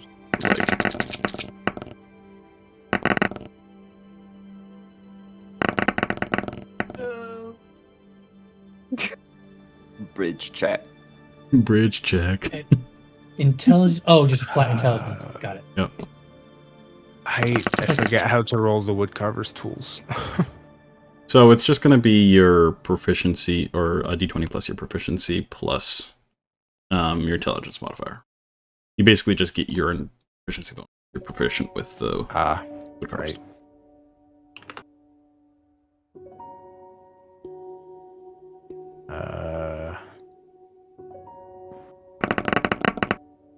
Nope, 2. You do have advantage, for though. For a 5. That's right.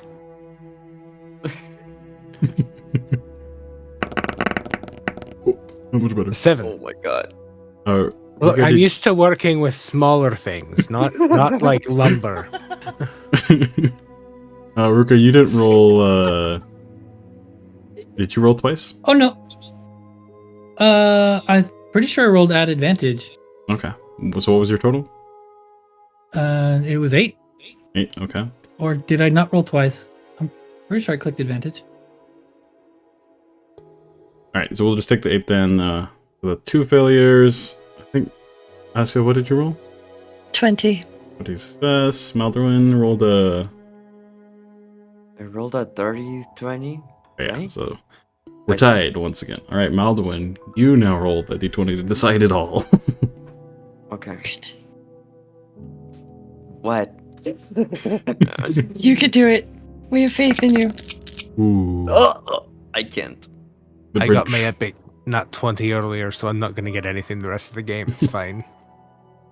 Bridge breaks underneath your guys' weight somewhat. You managed to cross most of the way, but it breaks some where you have to catch yourselves and maneuver around some. Everyone go ahead and roll a Constitution saving throw for me.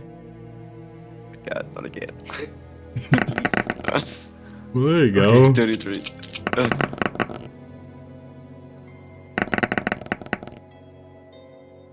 17 to Ruka. 13 for you. Euan and Asja, you both gain a point of exhaustion. Yeah. Alright, Oh, not again. with that, we move on Yep. to Day 6. The Shifting Sands. Upon this large, vast stretch of sand, you see Valtari clearer in the distance. Its gleaming beacon of hope drawing you in. The respite just calls to you. Unfortunately, the sand beneath your feet is a little looser than you might have initially thought, as you're on a large sand hill that starts to collapse underneath your feet. You can either roll acrobatics, try to carefully leap to different sections that are more stable.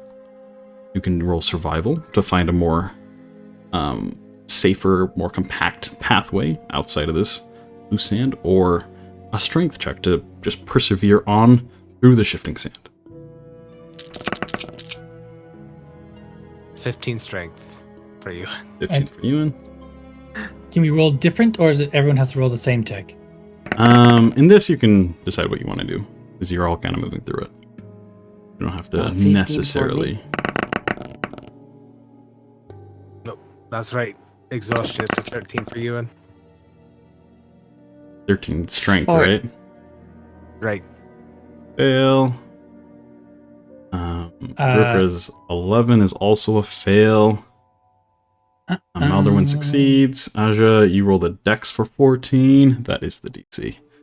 But once more, we're at a standstill. Alright, Euan, roll a d20. Oh boy. Actually, I failed because that's a 12. Oh, I've got because of point of exhaustion. Yeah, okay. Everybody roll a con saving throw. This is where it starts compounding. Oh my god, Yep. yes. 11 for There's you. back. natural It's one. back. Oh my god. Double Nat natural ones. 1. Oh no. You guys are feeling it.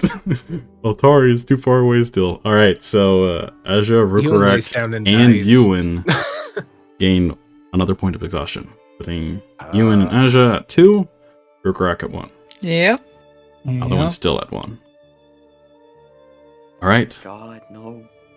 day 7. At what point do I start losing speed again?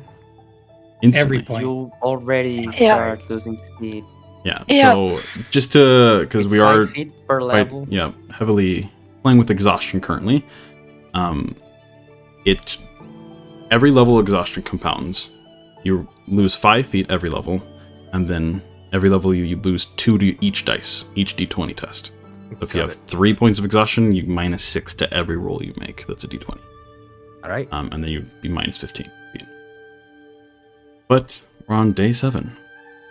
Here, as you guys voyage through, you notice the telltale signs of desert crawler nests in front of you. You can either A, move around it with survival, B, use stealth to try to walk through it and not alarm the desert crawlers, or C, use animal handling to use food or fire to distract them.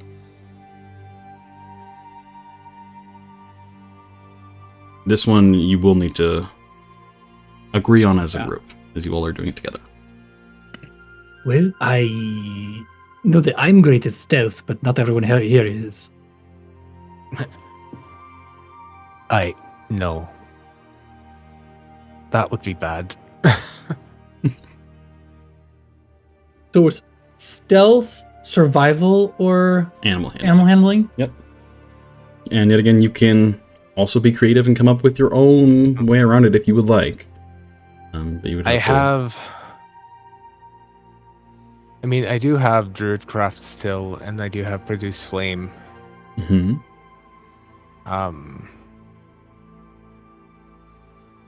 Either one of those. They're cantrips, so they're not really resources that I would be burning per se.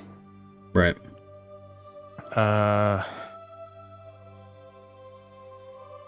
Fire might be a good idea. I'm kind of made of fire, kind of. That said, my Random question. animal handling is awful. Yeah, so is mine. What is your random question? Yeah. So the Visorics, in general, do they have, you kind of describe them as creatures of energy. Mhm. When Ruka has used his detect magic in the past, do they light up in his senses? Yes, but kind of more or less the way the world lights up. With, albeit, like, certain creatures have more elemental affinities to certain elements than others. So you would be able to tell a little bit more of their elemental affinities with detect magic. So probably not be able to sense them through the ground. You could certainly try. Okay, because that's he would like to take just 5 minutes to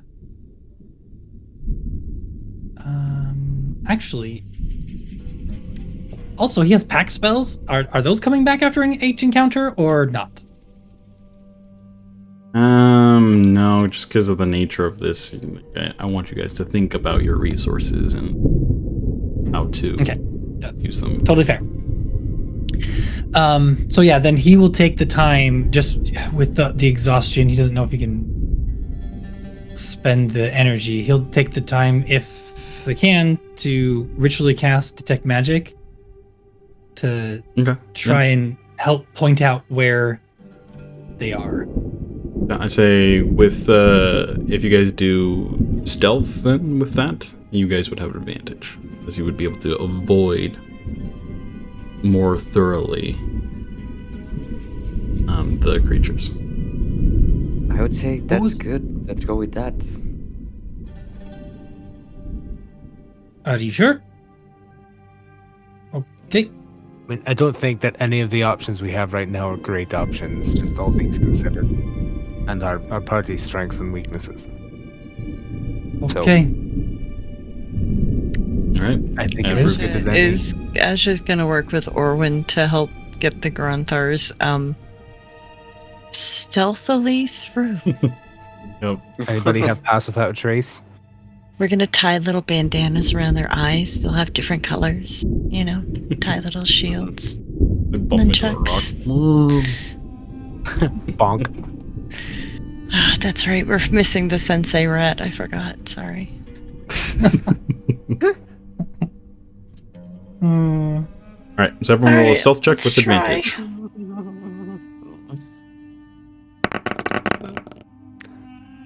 Are you kidding me? Get off my dice. Get 10 off for my thing. Rhukkarrak, which is failure. Okay, despawn so that I 17 can. for me. 17 is a success. Natural Oh my one God. for you, and No. But you have advantage, right? Oh, yes, there we Advantage? go, Asja. no, I don't. I have a straight roll. Oh, because yeah, you have on stealth. disadvantage. 20 minus 4 is 16. 16 is a So- success. All right, so we're even Steven. Ewan is There. technically at a -2. That's so funny. Alright, just go ahead and roll a d20 for me. This is a very Turn the emphatic outcome. Me? failure. Yep. Right? Me, okay. It's alright. Made I its just way stepped around. in the desert crawler hole Let's see and if you can stepped do on it. the Hey, there Yes! you go, 19. Hey! Oh! So luckily, you guys make your way through their burrow and nest enough that the point where they do notice you and start to emerge, you're able to flee fast enough, as they aren't super quick beasts. They're more of ambush predators. That you do not have to spend any time fighting and fending yourself off. El Ewan Scorpios. cries a little bit. All right, on to day 8. As the days Cover all progress up there. here, the winds pick up furthermore. On day 8, it's quite bad. There is a full-blown sandstorm. You can either A, use survival to find some cover and wait out the storm, or B, use athletics to push through the wind and battering of sand.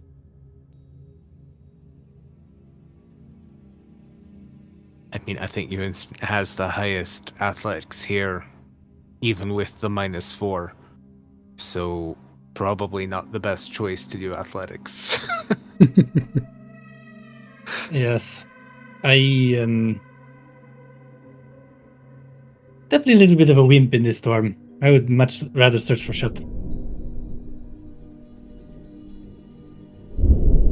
My Alright. skin is already very fragile, and the sand, it is feeling like it is removing what's left of it. We should probably find shelter. I agree. All right. That's survival, right? Yep. Everybody Yes. roll Yeah. survival. Anyone else? Oh no! Oh. Jesus. Natural no. 20 for Ewan. I swear, it was the complaining that you did. Rolls have been pretty stellar, other than, I guess you did just roll the natural one, too. It's funny. Alrighty. Overall, I've had a good night, so I can't really complain for tonight. I think everyone but you fails, though. Asja, you have Yes, -4, 12. right? Yeah. Yep, that's 12. that is a failure. So, What is the DC? the DC Like 15? was, for survival, 15. Okay, I can try and roll a 6 on a 10. Oh. Oh yes! That'll do it. Have you, Uh-huh. how many more of those do you have left? Because that's a channel divinity, right? No, that's the second wind. I haven't Okay, yeah, used that's any right, of that's these. right. Okay, perfect. Yeah. Mhm. All right, so back to Rhukkarrak. Roll a d20 to determine the outcome. Oh no. Ooh, 11. Yes. Just enough. All right. As the lucky. sandstorm picks up more and more, you guys, it's hard to make out the shapes of rocks, but you see the looming shadows amidst the strong wind. you do manage to huddle and walk further close to one of those, offering some sort of shelter. Want to gain another point of exhaustion. Nice. We're on to day 9. Okay, Asja, while they're in the shelter, is going to go in her bag, and she's going to pull out a jacket that she has and a belt that goes around to kind of hold the jacket shut. And she's going to take the scarf that she used to wear around her shoulders and kind of wrap it around her head. Because, yeah, no, this sandstorm business is not her deal. No. All right. With day 9, the lightning strikes. It is a full Ember Storm. Or at least, not a full one, but the beginnings of the Ember Storms that Stormwake brings. And it is quite deadly if these strikes, well, strike you. So, you can once again do another survival to try to keep to buttes and rock formations as close as you can while you progress. Or you can do acrobatics this time. Try to just run through the storm, dodging and weaving through the lightning. One of these is a very intelligent choice. The other one sounds like a lot of fun. I am going to vote we go with the intelligent choice. I would very much enjoy. Actually, Rhukkarrak was probably the one that came up with the running through the storm idea. You just have to make sure that you dodge out of the way fast enough. And then, as time progresses, no, you're right. We should probably keep to the shelter. Right. Fine. One more survival check here. Go ahead. A little bit of an idea that might help us a little bit, just to keep us a bit safe. Wait. Question for Starfish before I get into earthly sciences instead of other earthly sciences. Is there a material such as copper here in That Soraka? redirects the channels. Yes. Go ahead and make it just an intelligence check. Okay. She's pretty dumb right now because she's tired, but we'll try. Okay, 19 minus 4, 15. 15. She's thinking real hard. Either that or she's pooping. There Who definitely knows? are certain metals that you've heard about that do channel electricity. As electricity in Zorka is more or less the raw, pure form of just fire energy. Like when it builds up so much over the month of Embervale, the clouds, and then unleashes upon the world. That's why it's red. Because fire. But yes, there are different metals that do conduct, that it is drawn to. Okay. Well, we're going to use Asja's favorite little cantrip, Prestidigitation. We're going to use Minor Creation to create coins or discs. Just little coins or discs. And she's going to turn to Euan as we run when we're in spaces in between the buttes. I need you to throw this as far as you can away from us. And hopefully it will draw that away from us too.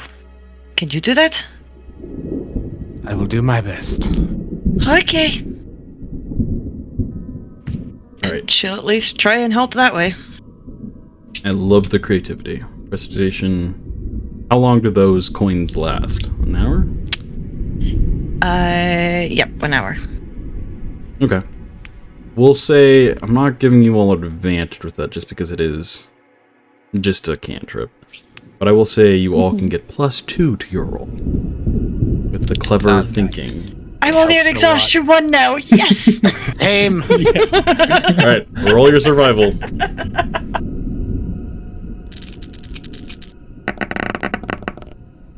Ooh, I nice. still fail. That's for Rhukkarrak. 12. Natural 20 for Failure. 24. 14. 14 is the DC, so that's success. And then Maldorwen rolled a 1. 1. Oh no. I rolled a natural 1. So that's even again. All right, Maldorwen, roll the d20. Why is it gonna be even all the time? All right, Yay! everything will do it. Nice. As you sprint Our from sheer stubborn willpower is keeping us alive now. At this point, we're alive out of spite. Exactly. as you sprint We from have plotted, butte to like, butte. 40 different ways to kill Euan. Euan throwing the conjured coins as lightning strikes down, not too far away from you all, but you manage to dodge it and avoid it safely. You then start to approach on day 10 the base of the Zinderneck Mountains. You can see the city quite clearly from here. It is still about a day's journey away. But you can see the large towers of brilliant glass that reflect the sky above. As you see above Valtari, there is a circular parting in the clouds itself that allows the natural Alamor light, if you would, to shine down almost like a spotlight in this moment, drawing you in further. For day 10, you just need to persevere through the last day. Everyone just roll a constitution check as you power through your sheer will.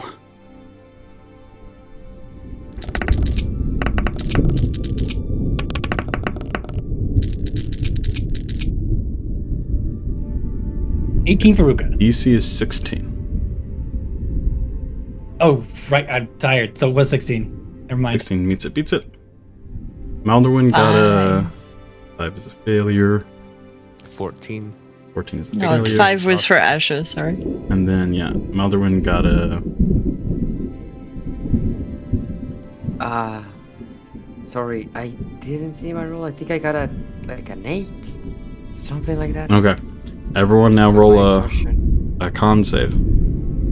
See if you get one more point of exhaustion, pressing the last stretch here. I took it. Natural you all gave one more point of exhaustion. Alright. So as you push past the large rock formations that make up the humongous butte where Valtari sits, getting closer and closer with each step, your body aching, you wanting to give up, but you know you can't. You're so darn close. Continue pushing through the pain, pushing through the anguish, pushing through the heat, pushing through the storms. As eventually you do arrive. The base of a large butte. You see a large, almost crystalline glass tube that extends down to the level of the sand. And you do see some guards that look at you with quite the amazement and beckon you very quickly to take cover. And that is where we're going to end tonight's session. As you all level up. You have made it to Valtari. You have stretched the long sand sea. However, you are going into Valtari with some pretty heavy exhaustion. So for the first few days here, you will have to deal with some, well, recovery. So we'll have to see how that impacts your decisions within the city. But let's roll for hit points, because that's always fun to do. Real quickly here.